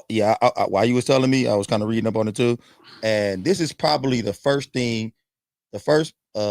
marketing tool that I've seen that Drake use in the last couple of months that I think is good. I thought that was good. Good. Okay, all right. I thought that was good. I thought that was good. I thought that was good. Touche, Drake. I thought that was good. Shout out to Jimmy Clams. Thank you for the $5, homeboy. Man, I really appreciate y'all hitting these super chats, man. That it definitely. I don't know if y'all can tell I'm having a long day. I've been having a long 4 or 5 months, so I'm digging myself out of it with all of these records. But you know what I mean, work with me and shit. But that don't mean I'm not finna come through for the homies and for what we doing here. So we're gonna keep building this. So I appreciate that. That shit make me feel a lot more accomplished. It's not the money as much as it's like a validation. Like, nigga, we fucking with you, nigga. We feeding you, nigga. We want to buy you some food because you popping that shit. So that's player. I appreciate that. Jimmy Clam, thank you for the $5. I remember in the 80s and 90s how we struggled to protect our voice through hip hop. But now the gatekeepers have sold us out for 30 pieces of silver. Jimmy, I've been worried about that. And that's why I feel like That I'm was a great point, supposed to too. be here. Yeah, I was explaining this to somebody, Jimmy, and I'm sorry, I know we got a lot of super chats. I'm gonna get through every one of them. Thank y'all, homeboy. Oh God, cuz that's player. Jimmy, I was just explaining this to somebody. Trap, we was on the spaces, and I was explaining to somebody, no, because we did the spaces weekend. My niece is trying to get her thing going, so I'm trying to get her into moderating spaces. Okay. That's why. All right. So we were doing it, and I was explaining to somebody that they were a Drake fan and they were mad. They was like, Glasses, why is it so important? Like I was saying, hip hop has been in a funky spell for the last 10 years. And they said, why? Like, whose fault is it? I said, it's a little more tricky than that. He like, what do you mean it's more tricky? I said, what exactly happened is a pop artist who makes rap songs kind of started having ultimate success. And some people viewed him culturally, right? But that's not even a problem. The problem is his understanding of street urban culture and what he's doing with rap records. He's making rap records. So at that time, the label started telling all the artists, hey, we need something that sounds more like this. Young Bird, I always say this story. Young Bird tells a story, right? Young Bird tells a story of how now, like how for years they were able just to follow Drake. Hitmaker was like, we were just able to follow what he was doing sonically, and we would get the budget and they would push our records, which is kind of the antithesis of hip hop. Like that's a problem in hip hop. That's called biting, but it's not because this person is in a pop space and everybody feels like they need to follow to get budgets. So last year, right, that person being bumped out of the space, right, and confused, now it's like he's just making his records there to his own devices, right? It's when he makes Nokia, which is a great record, you can't make a Nokia right now. Like if you try to double back and make a Nokia in this climate, niggas is gonna call you a biter and they're gonna be like, why is you following that nigga? But that wasn't the conversation over the last 10 years. Right. That's how you got big budgets open up. You be making them songs that sound like pop songs. But now look at it since that battle. You have GNX, which people keep saying is a West Coast sound. That's not. It's the pace of our life, but it's very much Kendrick's own sound. None of the other records sound like that. Don't none of that shit sound like that. That's GNX alone. That is not how YG's new song sounds. That's not how shout out to the young homie Zoe Osama. That's not how Zoe Osama's song sounds. Them sounds don't sound like GNX. GNX sounds like GNX. The Clips come out with the album Pusha T. Excuse me, with Pharrell. It sounds like Virginia. If that had a sound, it's the Clip sound. If another nigga from VA tried to come out and make a sound like that, it'd be considered biting. Metro just put out a project. It sounds like Metro shit. Everybody sound like Atlanta. Huh? Sound like Atlanta. Sound like Atlanta. It sounds like Metro shit. Like Atlanta. Everybody's forced, coach, to do something else. Versus the whole business, it was pasteurized for 10 plus years where everybody was trying to chase one thing because that's what the business wanted to finance. That's what happened to the rock and roll business. You got an Elvis in there and it's like, man, we need like an Elvis. You need to find us something close to that so we can finance it. So with that battle last year, it bought space. It bought time for hip hop to keep some level of originality, to refine itself. It saved hip hop because hip hop was pretty much in trouble. It was pretty much at its wit's end. Like it was only going to be other people that can fill the void of the biggest person making rap songs at that time. Does that make sense? Yeah. Like you had to find something close to this or it needed to sound like this. This is where they felt safe investing in. This is why they so mad that he's doing all this shit right now. They're like, dog, we positioned you. We did all the shit. You delivered the records and we made them work. So this battle, you think helped the record shows of Clips? Hell yeah. Okay. Hell yeah. It and not fuck the sales. It helped the creativity. Like they was gonna always do their thing. But remember, they hadn't been rewarded for doing their thing. Pusha T had been putting out really great projects for the last 6, 7, 8 years. That shit wasn't rewarded. Is this why you think Trip off that, Trap? He didn't do as many records as the Clips. Is this why we're seeing more other that, like more lyrical or more underground or more like Earl Sweatshirt just dropped some shit? Is this why these guys? Bro, that album was so confusing. I listened to that album, B. Bro, that album. I'm like, what the hell is this kid? I'm not fucking with none of the Our Future niggas. Shout out to all the young LA niggas. No, shout out to all the young LA niggas. Though. I don't care which street every coach you from. Shout out to all y'all, but I'm not fucking with all this shit. Like that should be dope. And I'm like, that's the difference. Hey, like niggas should be dope. That's a great name. Niggas should be dope, and I'm not fucking with it. Yeah, that shit was confusing. I heard that shit early on the way to the airport. I'm like, yo, what is he talking about? Yo, I'm like, yo, this shit sounds and that so don't mean dope, shout out to him. And I know y'all gonna clip this. Dope. It's dope. Do not mean he not dope. It's dope. Future is the same way. Future is dope as fuck. I have no intentions on doing no song with Future. I have no intentions on listening. Don't you understand what Future's talking about? Yeah, bro? He's tripping now. He's tripping. Bro, I can't understand what I'm like. Future is the shit. But you know what though? He's a lot of dope niggas. He comes from the tree of MF Doom though. So well, who? It's the same MF, huh? Who does? Earl Sweatshirt. Earl Sweatshirt. Earl Sweatshirt. He comes from that tree right there. MF Doom. The villain. MF Doom is fire, dude. Who is that? I think I'm becoming. What's funny is I think I'm becoming MF Doom on the West Coast, but like a real villain in hip hop. Where is MF Doom from? New York. Is he? And he moved to. New York, yeah. Think about it. I'm becoming like a villain, cuz. A real villain. Why you say becoming? Why are you using this word? In hip hop, I wasn't a villain at first. Like I was a villain in real life. I'm a villain in the set. Like with the homies, they be like, "That's on that bullshit. You over there saying some smart shit, nigga." How did you view yourself in hip hop? You thought you was a friendly or the friend? You know what? I didn't. Yeah, like what's the nigga? I fought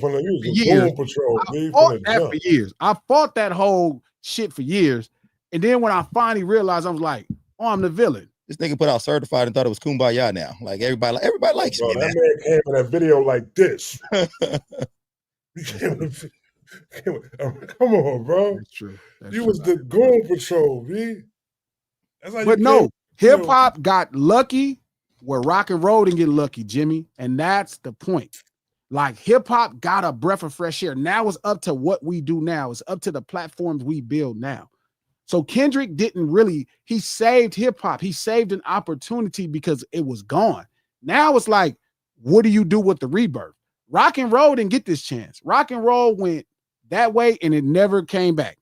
Jazz went that way and it never came back. Never came back. You never got another chance. I never thought about that shit until you brought it up. I never thought about rock and roll and jazz. How that shit rock and roll don't got and shit. Nigga. No. That's good. Yo, bro, if you look at what happened with rock and roll and jazz and the way this shit happened though too. Yeah, that was just like hip hop. That's what made hip hop so dope because it's been many other times that they tried to infiltrate hip hop and was unsuccessful at doing it. This is the closest they came to infiltrating hip hop. So when they did it with jazz, you know what I'm saying? And motherfuckers fell for that shit and they ended up getting Kenny G. You know what I'm saying? They did it with they put the white dude out there that could shake a leg. He played the sax and shit over them pop songs. Yeah.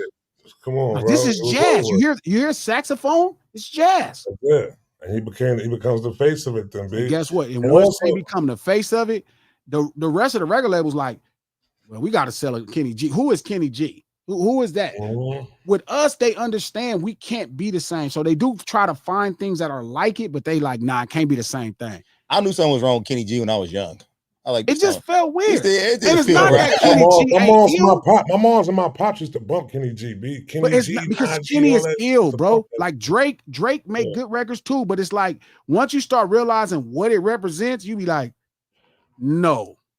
Yeah, no. That's how I kind of felt about Kenny G when I first heard him. I was like, this is not bad, but some ain't. What you say your man say? Diet. That's what it felt like when I heard Kenny jazz. G. Yeah, it felt like diet jazz. Joy Westside, diet jazz. Yeah. So I think that that's what it was though too. Also, and this is what we got to stop doing. And when people be doing this shit, this is what messed up rock and roll and jazz.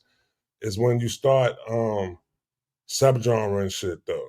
So I think when they started going from like with rock and roll, they started making rock and roll, and they went to heavy metal. They started just separating it what the essence of the sound was, It's mad different subgenres of rock and roll, and that's what started happening. They started diluting it. You know what I'm saying? And that's what they was doing within hip hop. They wanted to start coining. You know what I'm saying? Yo, this is this type of hip hop. This is this type of hip hop. This is this type of hip hop. What it's going to do within doing that is going to dilute it from what the essence of what hip hop is supposed to be. You gotta, and that's what I be telling you though sometimes, son. You be wanting to not call shit hip hop, but once you start separating it from what it's supposed, the umbrella is supposed to be under, it's gonna dilute what the genre really is though. That's what happened with jazz. That's what happened with rock and roll. But that's not what That's what happened happened with blues. What happened with jazz? That's what happened with jazz, bro. What happened with jazz is when you don't. Somebody should have said to Kenny G, "That's pop." It should have been a Glasses Local Jazz saying, "Hey man, that's pop. Man, that nigga playing them sax over them pop songs. It should have been me then. I would have been a nigga to say jazz like I'm on hip hop. Cause I'd have been like, man, that ain't jazz, man. That nigga playing that shit over. He playing this shit over all this old pop shit. I'd have automatically ripped that shit off. Hey, when they start rock and roll. Think about it. If I would have been there with Elvis, I'd have been the loudest nigga in the room. Man, this nigga ain't rocking. You would let that nigga go. You would let that nigga go. That nigga shake a leg. B. Look at that nigga shaking his leg. B. No, because that's what Drake. Same thing. Drake saying the nigga word. They be like, oh, he's one of us. No, nigga. I know. No. Hey, when they start doing these genres of music, does it help it grow or does it dilute it? It dilutes it. No, that's not. It dilutes it, bro. No, it does. I think I'm with Trap because the first thing y'all did is when y'all let them do that with what y'all call gangster rap. Y'all let them do it first. New York let them do that first. And for years, y'all wasn't accepting it, even though these niggas was actually inspired by y'all to create their own thing. You thinking, Trap? I think you thinking. No, because you know why? I wanted him to go back to the subject. He did this other day in the room, and I wasn't there. I walked away from the thing. I listened to the replays, and I heard what you were saying, bro. And if I was there, I'd have put you on ice on that whole shit you were saying right there, B. Because your timeline is completely messed up, B. Your timeline is completely messed up on that right there. Y'all influenced New Yorkers to make gangster rap. Really? That's a fact. That's a fact. That's a fact. Because the timeline of when... So Just Ice didn't exist. Bro, Just Ice is 85, 86. I played Just Ice the other day, though, bro. When he said he was the gangster of hip-hop, that man said, my lyrics is a bullet. My 9 is my mind. And hold up. Spoonie G and Just Ice influenced Schoolie. Schoolie influenced Ice-T. We are talking about a sector of one person that was doing that shit. One person that was doing it. You know what I'm saying? Spoonie influenced. Spoonie, no, you got to go listen to that Spoonie. Spoonie G influenced. Actually, Spoonie G said, hold up. Spoonie said, life. The glamorous life is a gangster trap. Number they say or Apple Pay because it's 3%. Apple Pay. Ken Good? Yeah. He helping me out with something. I'm losing my fucking mind. Here. Glamorous Life was not a gangster record, B. So what I'm saying when I say that though, right, is the fact that what you're doing is you saying you comparing something that came out in 93 to something that came out in 89. Done. Can't do that, bro.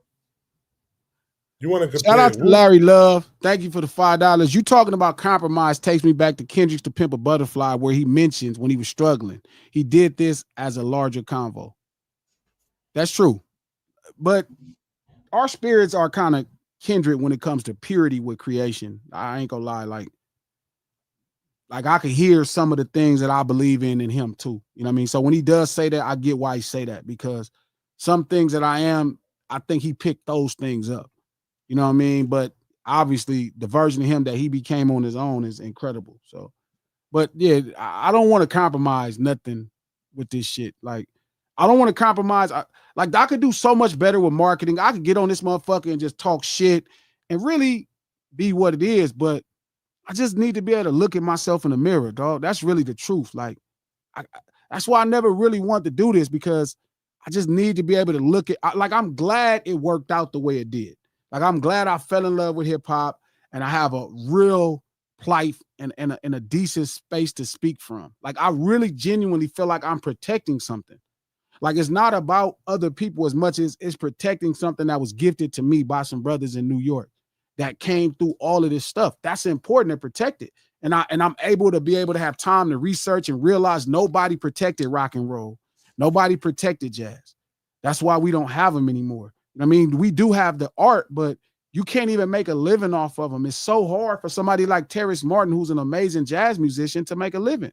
Like people won't even overfinance somebody as great as Terrence Martin because of nobody was there to, hey, say that's separate. That's separate. And I do agree. Somebody brought that up to me yesterday. It was like, Glass, they did that to the West Coast first. And I'm like, yes, they did. And the West Coast fought for it. They said, nah, we're going to keep doing this. And they got accepted. Same for the South. It got accepted. So if it's something somebody else wants, they could fight for it. But it's also, we talking about movements of people, not one person. Because nobody has ever said Toronto doesn't have hip hop. Not one person said Toronto doesn't have hip hop. Yeah, you know what I gotta do? I want to do my research a little bit more, and if anybody can send a message to me or something, I want to tune into a couple of more of what hip hop out of Toronto sound like in the 2025. You know what I'm saying? So if anybody can send me that in my what's funny is I follow some stuff on Instagram because you know me, like I always go find street urban culture. Like I always go find it, no matter what. Like, remember I was telling Twine Mac about all the kids coming up in Milwaukee, the Big Frank, the Maya P. Maya P ended up getting the smash hit record, right? The Fairy song. She was a fairy.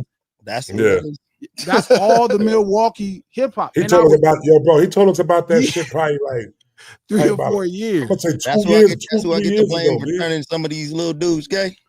You talking about that shit 2-3 years ago. Watching these little boys do that, I'm a fair. No. But coming to. But what I realized is, and they was a bunch of, I love Big Frank stuff. I love Maya P stuff. Don't get me wrong. I know that they're raw and new, but that's dope to see it, you know, in its infancy. Like the difference with like somebody like Nas is a savant as a writer. And then he still has some pretty good producers around him to coach him producing. These people are making their songs themselves. You know what I mean? And it's not to say that they would be of the same level. I'm saying I can it's like when I go watch your kids play high school basketball. If I walked in there thinking I'm finna see Kobe Bryant, I'm probably gonna be mad. Really mad. But so I walk in and when I'm looking at what Big Frank is doing, I can see the gem in it. I'm like, man, this is kind of dope. And I enjoy it for what it is. I'm not looking for it to be fully finished with the best producers in the world. It's like, no, I get what you're doing, homie. I'm vibing with you. And I'm going to show you some support. I don't know, man. I don't know. I understand. I'm not asking you or Twine Mac recipes to agree with me. But Maya P got one. Big Frank, hold up. Maya P got one. Like, I can't do that. What's the other dude that got the song? Bad Biddy. Bad Biddy, yep. Bad Biddy is from Milwaukee. You ever heard I Got G's? You ever met it on her knees? Well, guess what? I'm JP. I'll make it go, hey, ho, wow. JP. All that's that Milwaukee. And I was telling y'all about this 2-3 years ago. Like this is dope. Same thing with who was I just saying? Like the Dallas scene is starting to reorganize. This Dallas-Fort Worth scene, and Johnny Damn D. It's a song that I love. Murder Ben. It's my favorite song. And I'm like, but when you see it's fun and people are free, it's the best. I'm lucky to be up on to see it and really understand why it works. But then you don't like Brooklyn Drill though. It's called Brooklyn Drill. Well, so what if it wasn't called Brooklyn Drill? Would you like it? I might hear it different. So Brooklyn, that's like UK Drill. Don't get me wrong. Yes, because how could the Mecca be talking about doing something that sound like named after somebody else's stuff? No, we all supposed to name our stuff after your shit. You cannot do the same thing. Like your son could wear your outfits. Now, if you start dressing like him, you look like a jackass. But if your son wear your outfit, he's trying to be his predecessor. But if Coach start wearing Dada shit, that shit fucked up. I tried it once, Trap. It was terrible. Don't do that. Boy did that shit. Your boy did It's that. hard. It's hard being the father of something. I feel bad for New York. It is really hard being a father of something. But guess what? Accept it. When I go around and I see people cripping all over the world, I embrace they cripping. I'm finna go to France to shoot a video with some Crips. They was showing me videos of how they cripping. I'm like, I'm with them. I'm not trying to over influence they cripping. When I go anywhere, man, I'll be just fucking with how y'all doing y'all thing. I would be interested to see how the French Crip. And they really cripping. That's how when I went to Grape Streets in Jersey, Grape Streets in Jersey deeper than Grape Street in Watts. Grape Street in Newark was free Blaze, free the homies. They deeper. I was intrigued by they cripping. When I go to Memphis and I see the Grape Streets, I'll be intrigued with they cripping. I'll be like, man, this is dope. Because you know it's seasoned Memphis style. See, I'm not like the Predator. I'm not like the original face of hip hop. I actually embrace it. I'll be like, damn, that is pretty fucking cool. That's how y'all did y'all cripping. That's kind of tight. That's what this thing is all about. Like we have these culture that can bring us together. And instead, y'all, everybody gets so, but we do have to gatekeep it from people that didn't come up in the culture. Like, you know, I don't want to go to Houston and see gangbanging exactly like LA. You don't have the soil for it. It should have a Houston twist on it. That's what I like. I like when it got that Houston twist. I like when I go to New York and I'm in Flatbush and that cripping and all that cripping got his New York twist. Maybe I'll be like, that's kind of You like tight. when you go to Tacoma? Man, and it just be a little different. That Tacoma cripping be like, I'll be like, oh, that's cool. I like how they did that. They got their little hats. I'll be like, oh, that's hard. I'd take one of these back home cause then pop it out on niggas.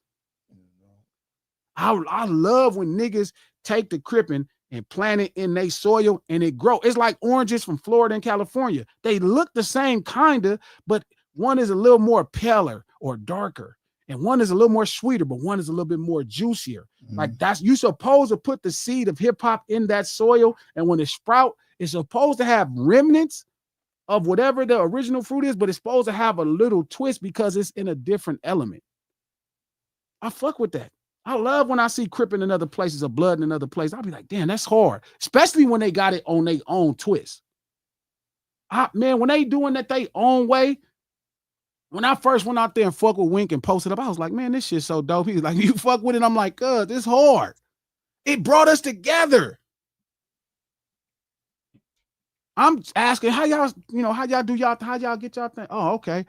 You know, oh, that's hard. I run into a nigga from A-Trade. He like, yeah, G cuz. And I'm like, my nigga, what's up, homeboy? Like, I like it. I like shit that bring us together. I fuck with that. It feel like it could tear us apart, but it really bring us together.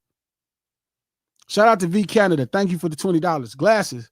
Say during the lawsuit, it comes out a fact Kendrick has been abusive to his wife. Dave Free is indeed his child's biological father. Does it change how we perceive Kendrick moving forward in his career over? Hell yeah, it changed how we pursue Kendrick moving forward. Yeah, people gonna be looking at that nigga crazy. Hell yeah. Why? I know, come on, Trap. Stop don't it, Trap. ask that question. Yeah, Trap. No. What I'm saying is this. You sound like an owl now. What I'm saying is this though, right? I'm saying that do we proceed? Do we take his music? Do we take his music in? Do we take his music in any different? Pause. Yes, you wouldn't have a choice, honestly. Like it can't just be you take Chris Brown. You take Chris Brown music in without different. Positive, huh? Mm-hmm. You take Chris Brown music in different.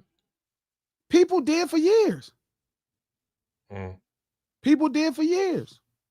But again, I don't think that's the point because you're not going to figure that out in a lawsuit anyway. That's not what this is about. But the thought of it, yeah, listen, nobody is above the program. If Dot does some unsavory things, society will judge him and talk shit and . And how he deals with it is going to determine what his bounce back looks like. None of us, only if you're a gangster rapper can you get away with beating up some woman. Now, if you're a gangster rapper, you could get that off because everybody think you're a piece of shit anyway.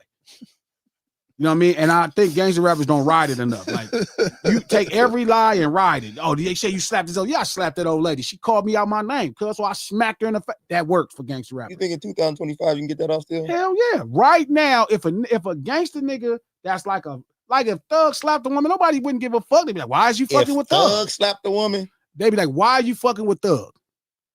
If some woman right now, like if I slap some woman, people be like, well, Glass is supposed to slap a woman. That's what people think of me. Nigga, wait a minute. Hold up. I swear to God. Hold the fuck They be up. like, that's the dude that made Tupac must die. You knew he was gonna slap you. I swear to God, people think I I'm don't abusive. So think you think you can get away with smacking a woman? Nah, man. Get away Smooth with across it. the street. Not get away with Smooth it. across the street. Across the So street. you can knock a woman out her heels. Smooth, long as it's a backhand. Now you can't punch her, but if I just, yeah, bitch. I feel like What you Sugar think? Free could get away with smacking Yeah, a Sugar woman. Free could. Sure, Sugar I Free. Yeah, think could. Sugar Free Free could get away. could. I don't Yeah, think Man, you. listen. Disclaimer, Shane. Nobody be getting away with that shit, though. We're not about to do that right now. We're not All about to you do that have right to now. do We don't is want to walk the dog.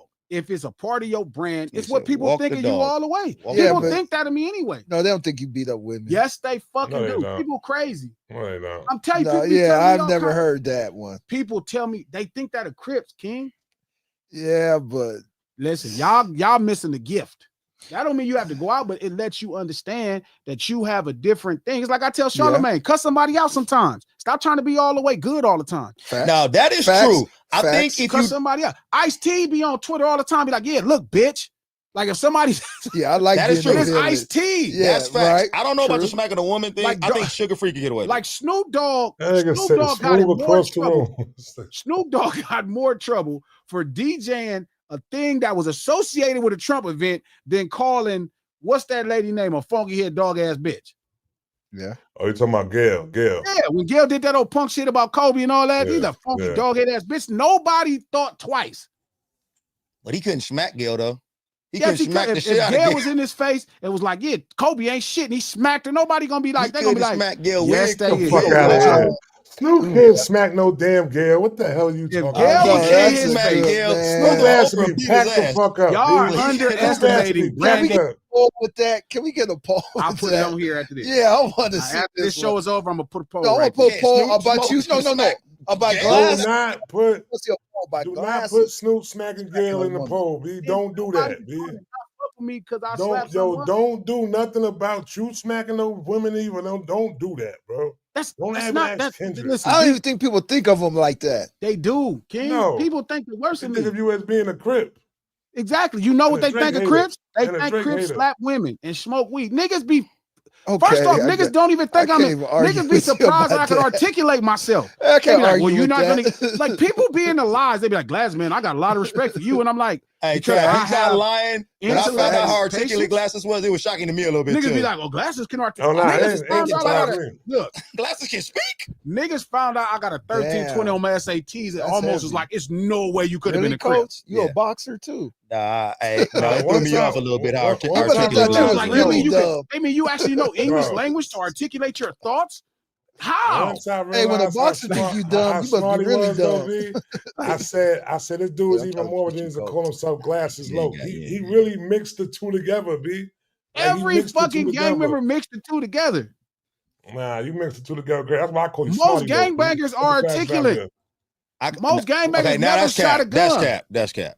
That's cap. Now You most gotta- no, you most gotta- our gangbangers are articulate. You Yo, are. You bro, gotta this is big understand the enough, yo, language. bro. I Yo, bro, you understand gotta what you're saying, stop. You gotta Glasses. be. If you You understand gotta the be stopped, language, man, for real. you for really real. see how smart they are. Yo, you gotta be If you stopped. understand the For language. real. This Yeah, is now you exactly tripping. why. Now I you understand Most what you're saying, gangbangers Glasses. are articulate. If you don't get the hell out of here, man. Why would you not listen to me like I was Most lying? gangbangers are illiterate. That's what I'm gonna say. Because right you there. don't understand the talking about? Illiterate's language. going too far now. Hold on, because you don't Illiterate understand the is- language, you going too Trap, far the other doesn't way. make them illiterate because you don't Like, understand the illiterate is language. crazy.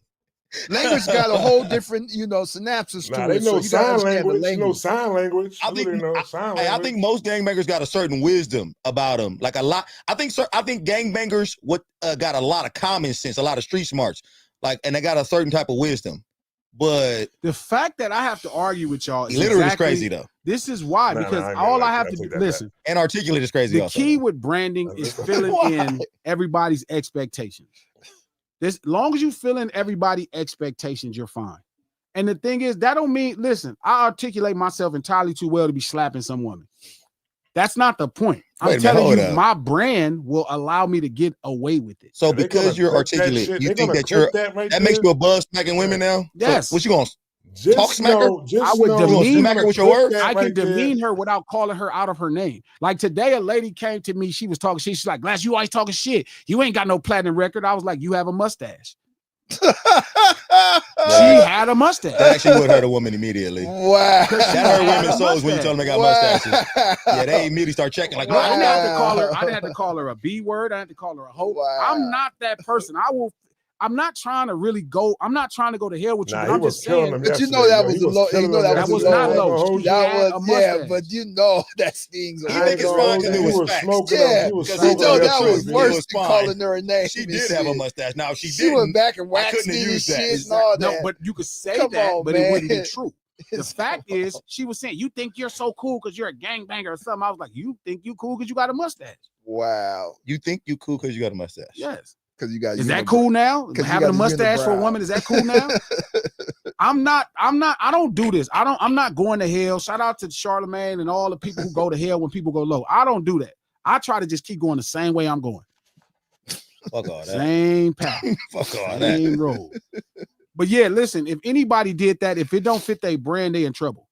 Like so, yes, that people will look at him crazy, but that's not what's gonna happen in this lawsuit. That's just ridiculous. So coach couldn't slap a woman. Hell no, he's a high school coach. Nobody could slap a woman. B. Y'all Oh, gotta I stop probably this, bro. could get away with it. Disclaimer.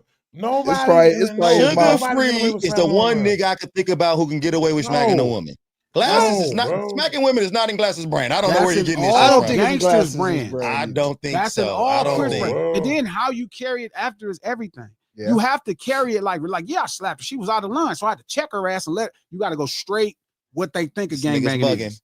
You got to go straight to what they cuz I slapped her. Disclaimer. Lex Luthor couldn't throw a pencil at a woman in the new Superman movie. Trap, That's have you 'cause ever it's Lex slapped a woman, Luthor. Trap? Niggas in the movie like, oh, No. he threw a pencil at that woman. Trap, you never slapped a woman. He killing niggas. No. King, we No. not from the fucking I'm 80s, 6'6", Hey, I'm wait, 6'6", what the 260. fuck are you doing right I'm now? not slapping no woman. Why are B. you incriminating niggas online? Like, No. why are you asking these questions? No. King is from a different time. Back then, they used Hey, to you ain't do never that. smacked yeah, no I'm saying- hoes. Trap? Yeah, I'm Like, sorry. what the No. fuck? I What kind don't of questions are these? glorify it, but I made mistakes growing up thinking that, Nah, that's man, how if you you don't do stop asking these things. type of No, crazy he's from questions. the 50s. you know? He grew up in Ike Turner and them. Yeah, so I'm So sorry. that was like part of Hey, I Get actually her in rented. line. Hey, Trap. I actually I'm was renting Ike sorry, Turner's you old know? house. Nigga My said, first house I moved Anime, out where I lived at was down me, I'ma Ike kill Turner's you. house. And that nigga Ike Turner, Ike Turner family, his whole family the same way. They all believe in smacking hoes and at a time. everything. At a time, You learn not to For when you real? grow Yeah. up. Hold on, you know family members of Ike Turner? Yes, Joanne is his sister. Joanne Joanne Turner? Turner was my landlord. And Was my landlord. Wow. And she smacked you around. Wow. And she tried to. Hey, Joanne Turner tried to put her hands on me. She did. She did try to talk to me like I was Tina. It was No. crazy. I had to rough up her old man. Coach, Coach you down messed me, her I'ma up. kill you. No, I roughed up her Old old man. man. She was with a white dude. shout And out to the Greg. Most Secret Signs. Thank you for the $5, homie. Glasses, you are cool with a lot of suckers. God damn. Fat Joe, Wow. Cameron, Joe Budden have a history of screwing their Oh, friends okay. I over. thought he was talking about us. Birdman Okay. robbed the Yeah, house. I'm about to fight now. Like, Like, yeah, damn, son, it's like that? God damn, son. Like that, B? Like that, I agree son? with Science, Birdman though. didn't rob the Hot Boys. That's not true. It's way more complicated. I don't know if I would call Fat Joe, Cameron, and Joe Budden suckers. That's a very strong thing to say about humans, dog. Look, I Actually, think don't Joe know. could be. So I'll be honest. I think Joe could be a bit careless and you know he be on his own way. Cameron has always been solid. I don't know that about Cam. Fat Joe, I get the TV version of Fat Joe or the entertainment, but the real Fat Joe is actually pretty a solid dude. Like I like Fat Joe, but don't get me wrong. I get the TV version could make you think he's crazy. I love That the TV shit, version them now, stories B. be crazy, bro. I love That's it. too I love the articulate TV to call version Fat now, Joe though, a B. sucker.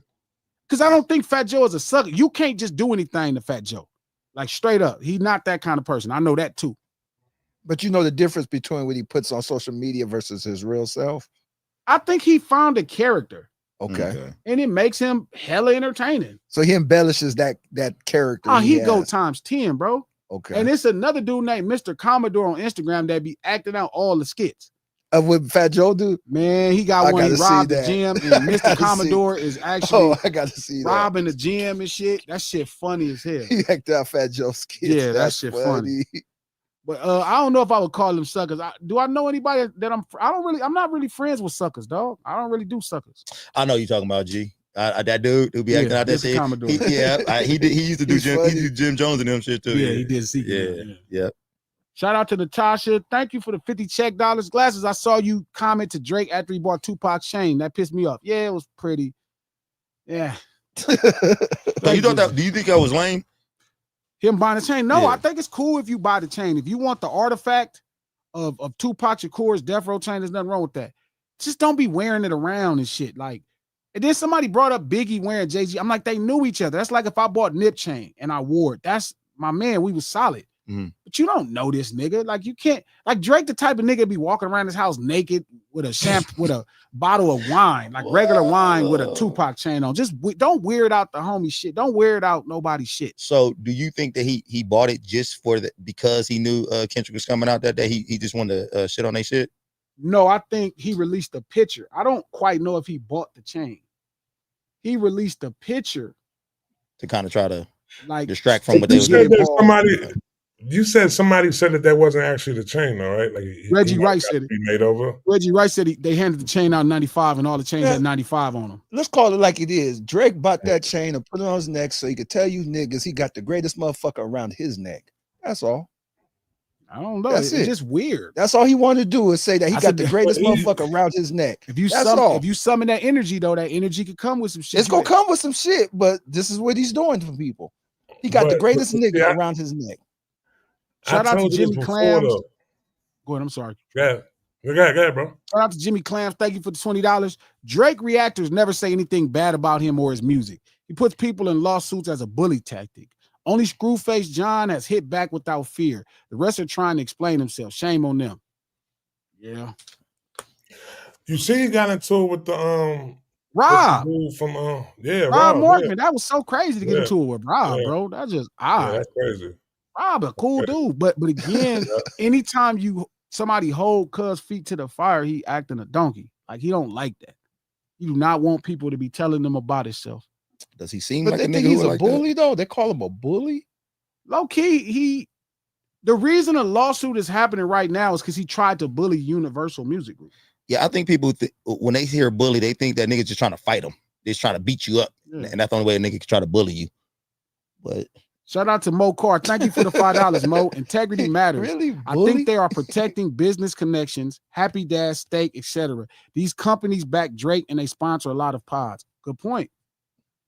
Maybe that makes sense, Mo Carr. That's me trying to bully Glasses. That big nigga me trying to bully Glasses like Drake. Shout out to bully Fantamas Fanto. I think that's how you pronounce it. Thank you for the $10. Glasses. Most rappers don't follow culture closely. They follow the top 40 rap mascots. That's different. Dot is an outlier. He made top 40 and hip hop echelon of greats. Same rule for producers apply. I'm not mad at that. That is something that worked out for me. I do follow culture. I don't really worry about everything else. The art to figure itself out. Shout out to G Stacks. Thank you for the $5, homeboy. I think they still know that Drake is still capable of making a hit song, and they possibly benefiting from it. They possibly benefiting from it someday. But why would you not be able to benefit from it? Like, even no matter if you tell the truth, what does that mean? Like, if he wouldn't fuck with you telling the truth, then why fuck with him at all? Shout out to Happy Valley Farms. Thank you for the $5. My hip hop started in 1985, beatboxing on a Rapping for Jesus song by Unc Stephen Wiley in Oklahoma. I spent 90 to 99 in Cali, golden era. Rest in peace, Big B. Oh, that's dope. Definitely rest in peace, Big B. Shout out to my boy P from the Bay. Much love, P. Thank you for the $5. Notice some artists see Drake's studio-ness and appreciation of the culture as showing love. Others see it as fake. The former show him grace. I think that's dope too. Like, don't get it fucked up, P. Like, there's nothing wrong with wanting to own these things, right? Nothing wrong. It's how he uses the things, how he speaks about the things that creates the issue. Like when he talks about, Pharrell's chains, like that's when it started being like, yeah. You know what I mean? Like you had to ruin it. Like, you know what I mean? He just, that's the problem. Like, it's not him buying the things. Like, that's cool. It's just when he starts to act like he has something because he has them. Like, it's one thing to have it in your house, in your little room under your case. And you know what I mean? You niggas come to you, to the embassy. You like, nigga, come in my hip hop room and you showing niggas all this dope. That's cool. But to be wearing it or put it in your rap song, like, yeah, I got Pharrell's chains, I might melt them down. That shit just, Melt them down. That's crazy. It's cool. What's the bar gonna sound like that's gonna be about Tupac's chain? You gotta be careful with that. I think it's cool showing off the shit that you've collected if you were another dude. Drake showing it off looks, it's almost like a geek trying to show you his collections of non-geek shit. Like if a nerd, a geek was trying, I don't like using nerd, but like if a geek was showing you a bunch of shit that he collected throughout sports history and all that, you'd be looking like, man, you ain't played one lick of sports or nothing like that. That's how Drake looked collecting hip hop items. Just look like, oh man, you ain't. He's trying to only buy supposed it. to show you like, He's show you like Pokemon cards and stuff like that. Yeah, that's what I'm saying. If Drake showed me his comic book collection, I'd be like, all right, Drake, Cool, fire. fly. Yeah, that'd be dope. If I was like, oh, Drake, hey, Drake is more Mr. Glass than, you know what I'm saying? Like, I get what you're saying. yeah. Shout out to Jimmy Clam. Thank you for the $10. Kendrick is David that defeated Goliath and became king.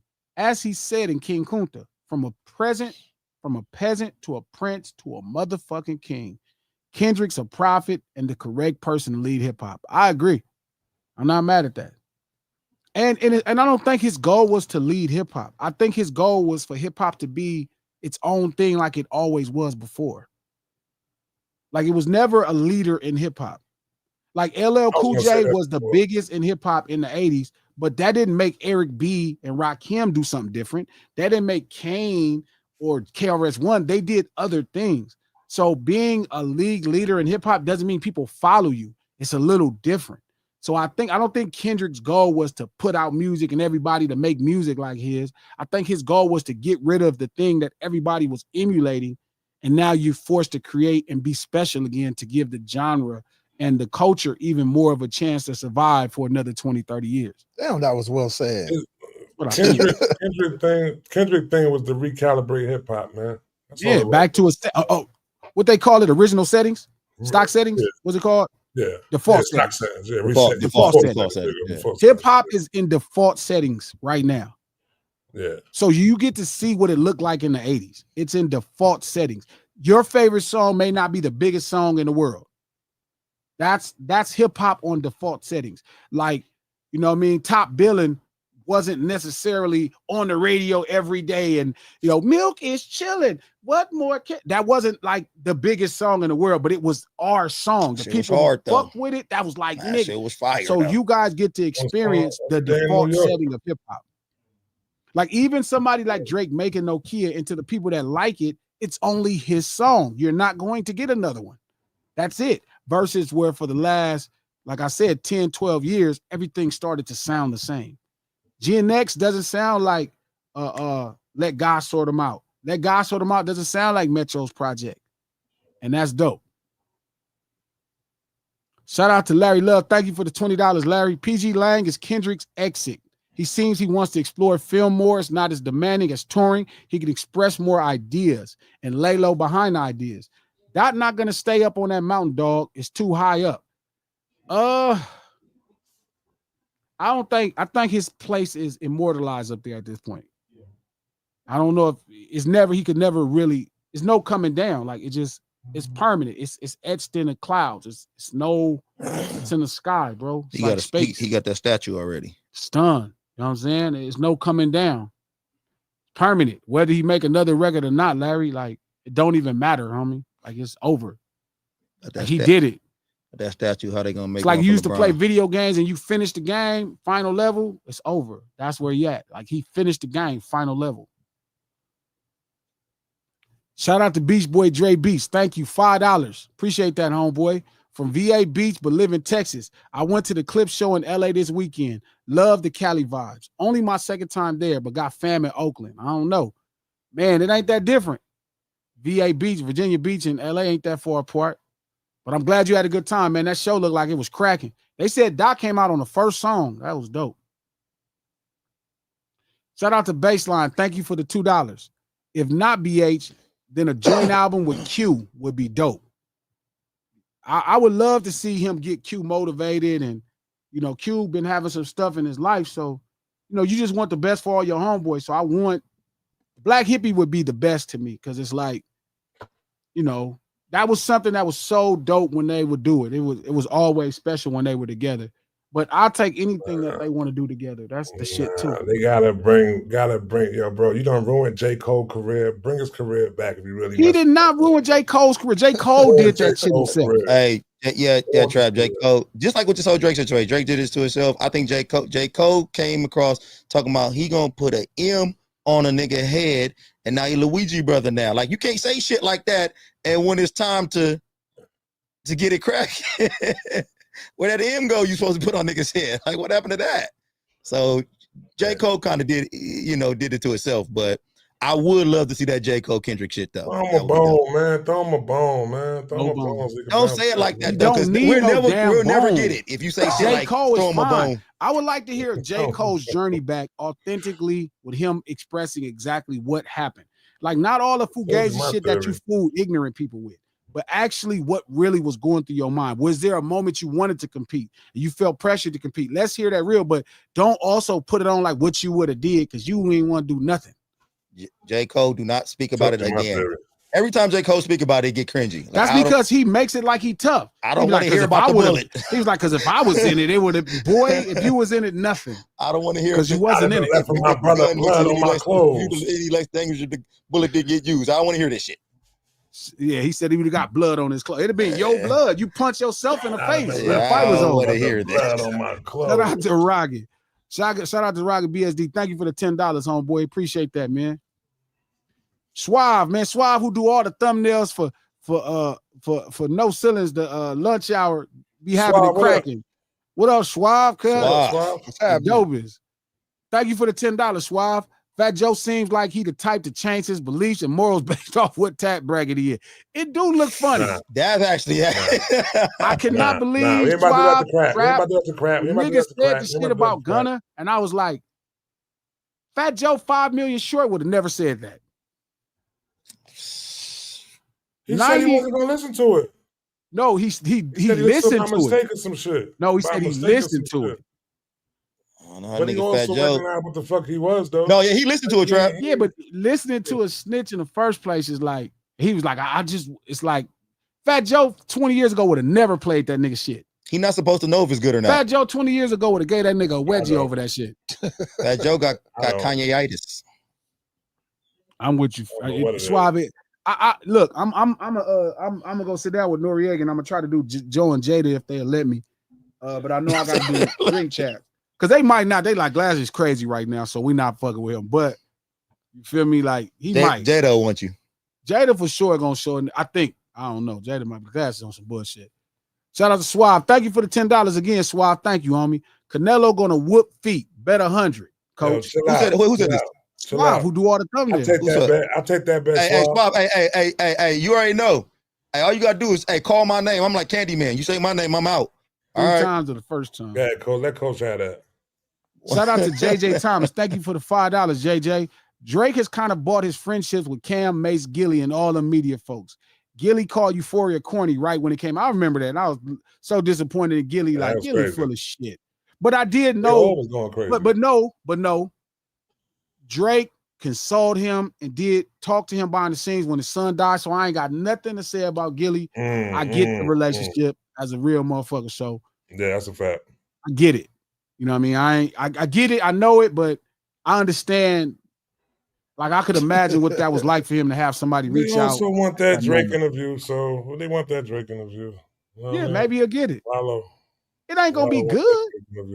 That motherfucker don't be having no good interviews, man. That motherfucker I think Wallow could say some shit to Drake to bounce Drake back and probably clip that whole court shit. You know what I'm saying? Wallow be having some power in his world. Wallow get cracking. I with you on that. Wallow a powerful. That nigga Wallow. Wallow so dope. Ain't no court case. Next thing we know, ain't no court case. It's over. He drop all that shit. Wallow so dope. He's a dope individual. Wallow been through some shit. Yeah. I see Wallow. But he don't really make one time. He don't really make good interviews. Yeah, I ain't gonna say that one. Go ahead. Go ahead. Wallow ran up on the screen one time, right? He ran up on the screen. You know, he be out on Instagram, right? He runs up on the screen, just hocks a hock out of his nose, and then they start talking some powerful shit about, yo, now listen here now. You got to put this together right here. I said, well, I see, yo, Wallow, how you just do that just now and then say some powerful, uplifting shit like that, B? Wallow different, B. That You would nigga have- running you up would on have- that camera in the rain. I'm like, this nigga crazy. He gonna say some fly shit though. Some fly. Shout out to shit, Natasha. bro. Thank you for the 50 check dollars. Glasses, did you speak to Dot in private if Drake has another child from our discussion on Friday last week? Nah. That just be a little We're too not corny for the concerned low. within that, Natasha. man. Come on now. That's a little too corny for me, Come on, Natasha. I can't Natasha. do it. not Even an typing instruction, it, man. even typing it in my phone would feel like Yeah. my come hands on. would be that like shit is not not right. crazy. He Yo, couldn't bro. press in. It'd be shaking and shit. His finger be shaking like, I can't That's do it. way just morally Yo, low coach, for me. your man send you a text. Yo, is that really your kid? What the? Look at that phone. Yeah. Fuck, he just said. Yo, Or asking about another what? nigga. Is that really Drake's kid? Right. Yeah. Like, nah, I gotta be a player, Natasha. Like I hope you understand that it matters to me. I can't just do that old We punk. ain't that much of a chat. We might jump in and talk. We ain't chatty patty like that. I'm good on that right there, man. Come on, we ain't doing that. Shout out to Shot World. Thank you for the €2. Euros is the ones. Shout out to Teeth Shatter. Thank you for the $20. Imagine if Eminem sued Benzino over the diss tracks over the years. People would have been roasted. Boy, Good one. I'd have Good ran Eminem ass one. out of what? Well, I mean, he said, imagine if Eminem Sue Benzino. Nah, nigga, fuck that. If Drake wins, Benzino is suing somebody. For sure, Benzino is Benzino. for sure suing somebody. Benzino Benzino is suing a nigga. Like, Benzino's supposed to sue UMG. yes, They he's have suing ruined somebody. his life. Somebody getting sued. That would have been, Okay. if I ever thought that, like I always tell niggas, there's very few reasons I ever thought it was cool to tell. I still haven't figured out one, but I understand how some niggas end up telling. If there was ever a reason for a nigga to sue Benzino, if Drake got that off and niggas liked him, I would shut the fuck up. Hey, Benzino gonna sue Coi Leray. Hey, they He gonna ruined sue his Benz. daughter after this. Hey, they ruined Ja Benzino's life, Rule is sitting back right now watching this shit Waiting. with a microscope. Waiting. Dude. Oh, if you Y'all let them think Ja get Rule this sitting off. there like this? Oh, if you What? let them get this off. He's waiting. best dude. not Ja win. Rule is like right now, like Over. you motherfuckers. It's Oh. Go over. on and make it happen. I could see Ja Rule and Benzino bump into each other at the courtroom. I can see him tapping Run his into fingers each other. together. Oh shit, you here too, nigga? Shout out to Knew I Ja. was gonna Ja's see like you this. here. Oh, y'all gonna let him do this? Ja, think Yeah. about how much money Ja could say he lost. What? Oh my What? God. Ja would probably own Universal. He on him. He on him, B. On him. Oh. Tough. Shout out to Ayana Nissan. Thank you for the $20, Ayana. I'm a New Yorker and a huge West Coast fan. Please know that the East Coast media does not represent all of us. The Joe Budden podcast is compromised. Trust. I can barely get through his podcast when they speak about the lawsuit. Ayana, that's what I'm saying, Ayana. And I never felt like that about Joe in my life till this. And I'm like, this don't really feel like Joe. Them niggas be soft suing around that shit. Soft shoeing. I thought the same thing. I was like, yeah, I don't know if this is Joe. This don't. Somebody got him behind the scenes. He's a compromised Joe. First off, Compromise. Drake Yeah, ain't never going to. compromise. So Drake ain't never going to Joe Budden show. That ain't never happening right there. Which is, I don't know why it wouldn't. Something like that. Yeah. Nah, he Come wouldn't on, go. after- Nah. Shout out to Shasha Okay, World. let's Thank you for the let's €5. This is about character, culture, spirituality. It's bigger than hip hop. Kendrick has integrity. OGs you talking about are cut different. It do feel different, man. I would have never thought that. I'd have Hey, never what if thought Drake that. wanted to pull up to the lunch table? Oh, I would invite him. Pull on up. I would Come on invite through, Drake. Drake. No, nigga ain't coming to no Come lunch on, table. Drake. Nah, You're fuck that. invited, I Drake. just Come said on the through, nigga can't Drake. sit with us. So Listen, we about to if Drake wanted to pull up to the lunch table, you'd be like, no. No. What the hell we gonna talk about? Yo, I got What a much lunch to talk table about? out there, right? We're gonna do 20 hours against glasses. We're gonna have pull up on the lunch table right there. You ready for that, glasses? What's that? 20 hours against glasses. Not the one with hours glasses against won't. It's gonna be you against 20 hours. You know what I'm Oh, saying? 20 hours. 20 versus- hours. We're gonna- Oh, Okay. 20 hours. versus- Yeah, Hours. owls. Okay. Oh, Hours. like, hell no, know I'm what not I'm saying? sitting down with Cuz. I don't want to do no song with Cuz. I don't want to talk to Cuz. I don't want to do nothing with him. But maybe if he sat down and talked, maybe you It could would let all him be contrived, bullshit. No. contrive. Why you think that? Yeah, because it's not, nigga. He's not. No, you can't sit with us. Go over there with them. You would probably be able to get Drake to open up. You maybe He you'd be able to open see- up on what? What is he gonna tell us deep? Pause. What is he gonna tell us deep? You pausing that trap? Come on, bro. I know, man. Stop, What's the man. deepest? Yeah. I'm not From New York, judging man. From him. New York. I'm not talking about how he lives. I'm not talking about raising his children. I'm talking about simple things. There's no depth So- to it. You could talk to him about hip hop culture itself. Yes. What would we be talking? The only thing me and Drake can talk about is records, and then there's going to be a different conversation. What if there you too. got Drake to understand that he's not hip hop? He already got him to understand that.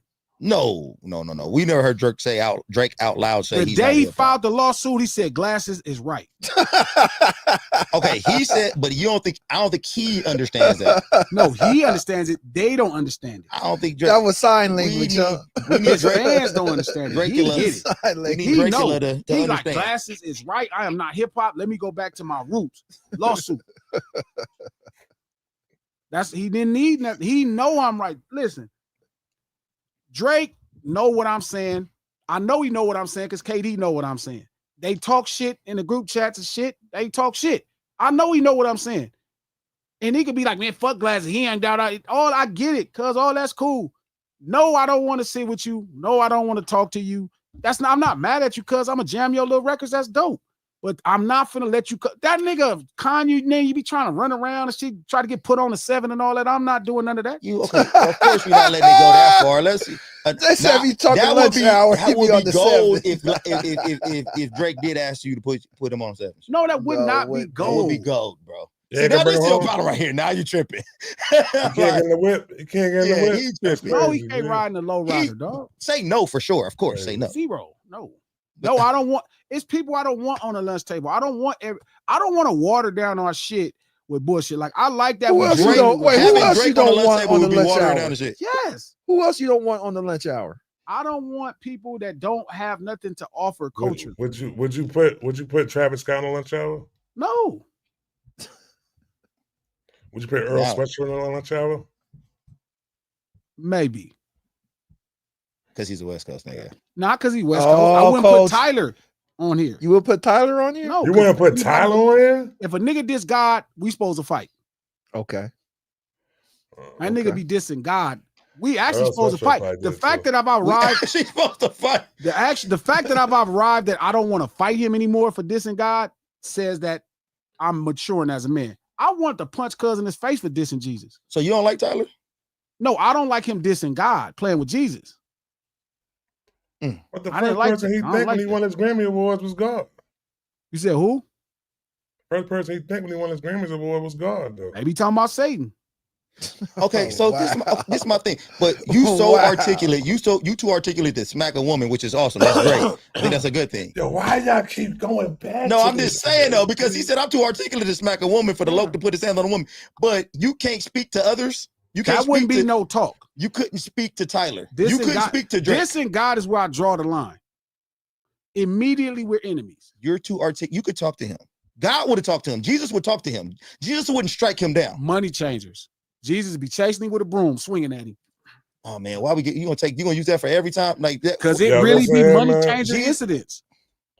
Listen here. If you want to come on this show, Drake, No, you you know what I'm cannot. saying? Go to Joe You Budden's have- show. Go to them. Don't What come is over happening here. right Just now? know if you come on gotta this give Drake a show, piece of your mind. He get it yeah, all we the will time. not. Listen, we will open the door for you, Drake. No, we will not. Know They what I'm are saying? lying. Hey, you don't think you They don't are setting you up. Hey, you don't think Definitely. you I don't love think it. Just that know- you'll look just scary know if you might Drake come on the leave. show and you said no? No. You might leave with Well, a you black would eye not and a say busted no. People lip, look like but people would think you can wouldn't come be on this you show, scared to say Drake. this He shit to knows his face. goddamn well he can't come sit on this show. He can sit right next to King. No, he cannot. No, he cannot. Right next to you. No, he ain't gangster Yeah. enough. Well, King, you get the fuck on. And then we No. put Drake No, right there. I might have to get on. You're Like, right. I what might is have to get happening? on. Why are you saying No. that? Drake right No, there. I'm not sitting down. But if you because kick he me don't out got for nothing- Drake, I'll whoop your He ass. don't got Coach. nothing to talk I about. don't want no static. I don't want no smoke. I'm sorry. Put He Drake don't in the got high nothing chair, to right talk about. behind, What right the behind man glass, gonna talk the high about? chair. What the man gonna talk to me about? Drake, way you talking, Drake, you gonna talk to listen, him. Drake, listen, He Drake. know what I You think can come already. sit. You You got can to come his sit face. next to me right here, Drake. You can sit right here next to me. You know what I'm saying? No, We just be chilling right Trap will now. bring you to ADHD. No, I'm with no ceilings. We gonna be No, right no, here. no, you're not. Yeah, no. Hey, We gonna be right here. He is I'm tripping not right now, tripping. guys. He is tripping on this. This will be an off-air conversation. Drake Yes. want to get on the Yeah, conversation. It yeah, wouldn't yeah, be yeah, off yeah. air. We got We to not put gonna over here. talk. We You got wouldn't to even super knew chat. it. Get You back wouldn't to the even super knew it chat. happened. It already been known And see, and that's another Get back to thing. the super chat. Hey, that's another thing. I feel like that's exactly what happened, Trap. for sure. I feel like Drake What's would that? get in Yeah, touch and reach we out, wouldn't reach even know out. and shit. He said, Stunner man to reach out and be like, man, look, We young, wouldn't even know. Stunner man be like, don't want to come on your show. Who? Drake? Nah, Stunner. Nah, no, coach. Nah. I'll Yeah, find we ain't out. gonna be. It be him and Drake. It be him and Drake right there, B. Something. Nigga, zero say chance. Glass, no salesman, Glass I'm not Malone doing. and I don't Drake. want to do no songs with homie. I don't want. It's But half not. Drake's fans is inside the lunch hour anyway. That's the point. Half the fans is there. So what I need to have him in? He gonna He lie. coming. I don't. Dog. There's no need. Like we don't have nothing to talk about. Man, he appreciates you letting his fans air out they want to say in the hip hop This world. man Not sat up telling in the you room welcome with to here. sat You're up in the welcome. room with the whole Drake cult yesterday, B, and had us just making it seem like we was talking about yo man. That's what I'm saying. We might as well ride this wave and let Drake his need to, cult yo, Hold Ken, up. was you Let me was ask you Ken a the here? question, lunch Was Ken hour. here with I you gotta on ask what you you a was going question on? You now. gotta ride this. I gotta ask this. I Take gotta ask all this that nigga's question. fans. G, are you scared of Drake? What's up? No, Wow. You scared of Drake? not even a little bit. Wow. Like, Is he he's- more articulate than you, Drake? No. What the nigga? Drake don't talk. Nigga don't speak. He let his lawyers do all the talking. No. That's very articulate. I have no fear. Very Drake. smart. It's not fear. We just don't have nothing to talk about. Y'all niggas for sure. Trap Oh, got man. something to talk What about will we with talk Drake. about? Nigga, okay, Coach got so something to talk no, you about look with at Drake. you look at yourself like a guy who stands up for hip Got hop, it. right? Yes. You look like a gatekeeper of hip hop. You feel like you're a gatekeeper of hip hop, right? Yeah. So if you got a nigga trying to infiltrate hip hop and destroy it, you supposed to talk that nigga in his face and tell him what you feel. He's not trying to infiltrate hip hop and destroy it. He is. No, what happened to Drake was Drake came into the business just trying to be a rapper, and he succeeded. But he seen the opportunity to gain more than he had ever been viewed before, and he decided to do it. And then once I realized what was happening, I started to say, that's not right. Like, I don't think you're supposed to do that. But once it came down to it and I finally understood what was happening, got knowledge of self, I was like, oh, I get exactly what's wrong. Nah, bro, that's not right. It's not a fear. It's just we don't have nothing to talk about. He don't really believe in hip hop like that. He's more of a fan of brands and ideas. He don't quite understand culture. If he understood culture, he wouldn't have put a low rider under the Bay Bridge. Oh yeah, I remember that one. Yeah. If he cared about culture, if he cared about us, like I wouldn't go to New York and just start acting like I'm gonna shoot a video and wear a New York Yankees hat. I'm not going to do that. I'm not going to play with people's culture. I'm not gonna play with it. He just plays with everybody's culture. Okay, Right. and I'm saying, so when the nigga come through playing with your culture, you got to set him straight. You got to set him straight. It's nothing to set straight. I already set him straight. Coach I just had being my messy. homie set him straight. Coach just want Hey, homie to and set don't him even straight. trip. If Trey come up in here and try to jump on you, King got your back. Oh, always. Exactly. Always got his King back. got his I back. just don't think that's the Yours kind of too, thing that he Coach. would do. I appreciate Shout out to P. Why do all Drake's actions get viewed as ill intent? I disagree, P. Pernell, I just Coach. said I don't think, even in this conversation, I'm not saying I think this was his intention. I think that's something else, and then along the way, an opportunity presented itself. But I don't think it's ill. Like I don't think he bought Tupac's chain. Some people do, but I don't know what he bought Tupac's chain for. that was definitely He ill. bought it. He bought it for clout. He See, bought I it to don't try know. to. I get think it was those ill intentions fans. because after everything Yeah. that just happened.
but he just glued it back on.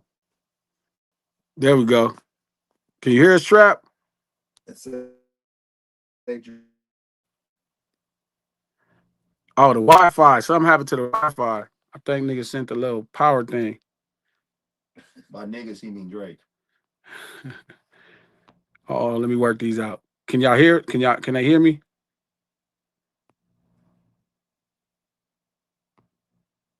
Okay, let me work on it.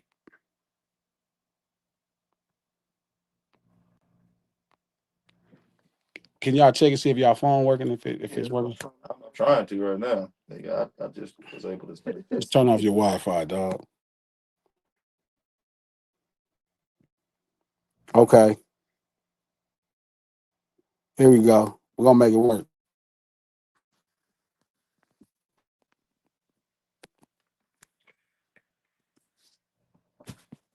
Oh, look, that's like a no, the Wi-Fi ain't working. Or whatever happened. oh, it says connect without internet. Okay, let me try to read these up. Let me work through it. It worked through.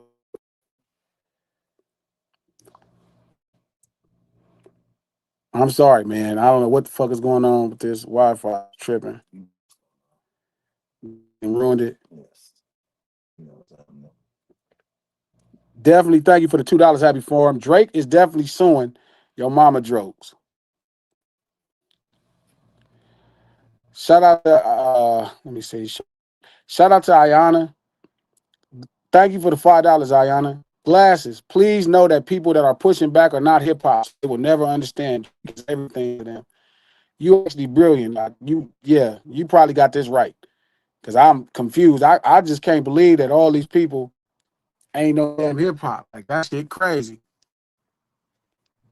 Give up. You look like Steel Shots talking like this. Do I? Yeah, you look like a Steel Shots. You gotta turn off your Wi-Fi so you can see it. Bro, I restart my phone. Did you? I just got to restart my phone. I don't even know what's happening. My shit. You gotta turn off your Wi-Fi. I turned my shit off. My shit still okay. Trap, can you hear me?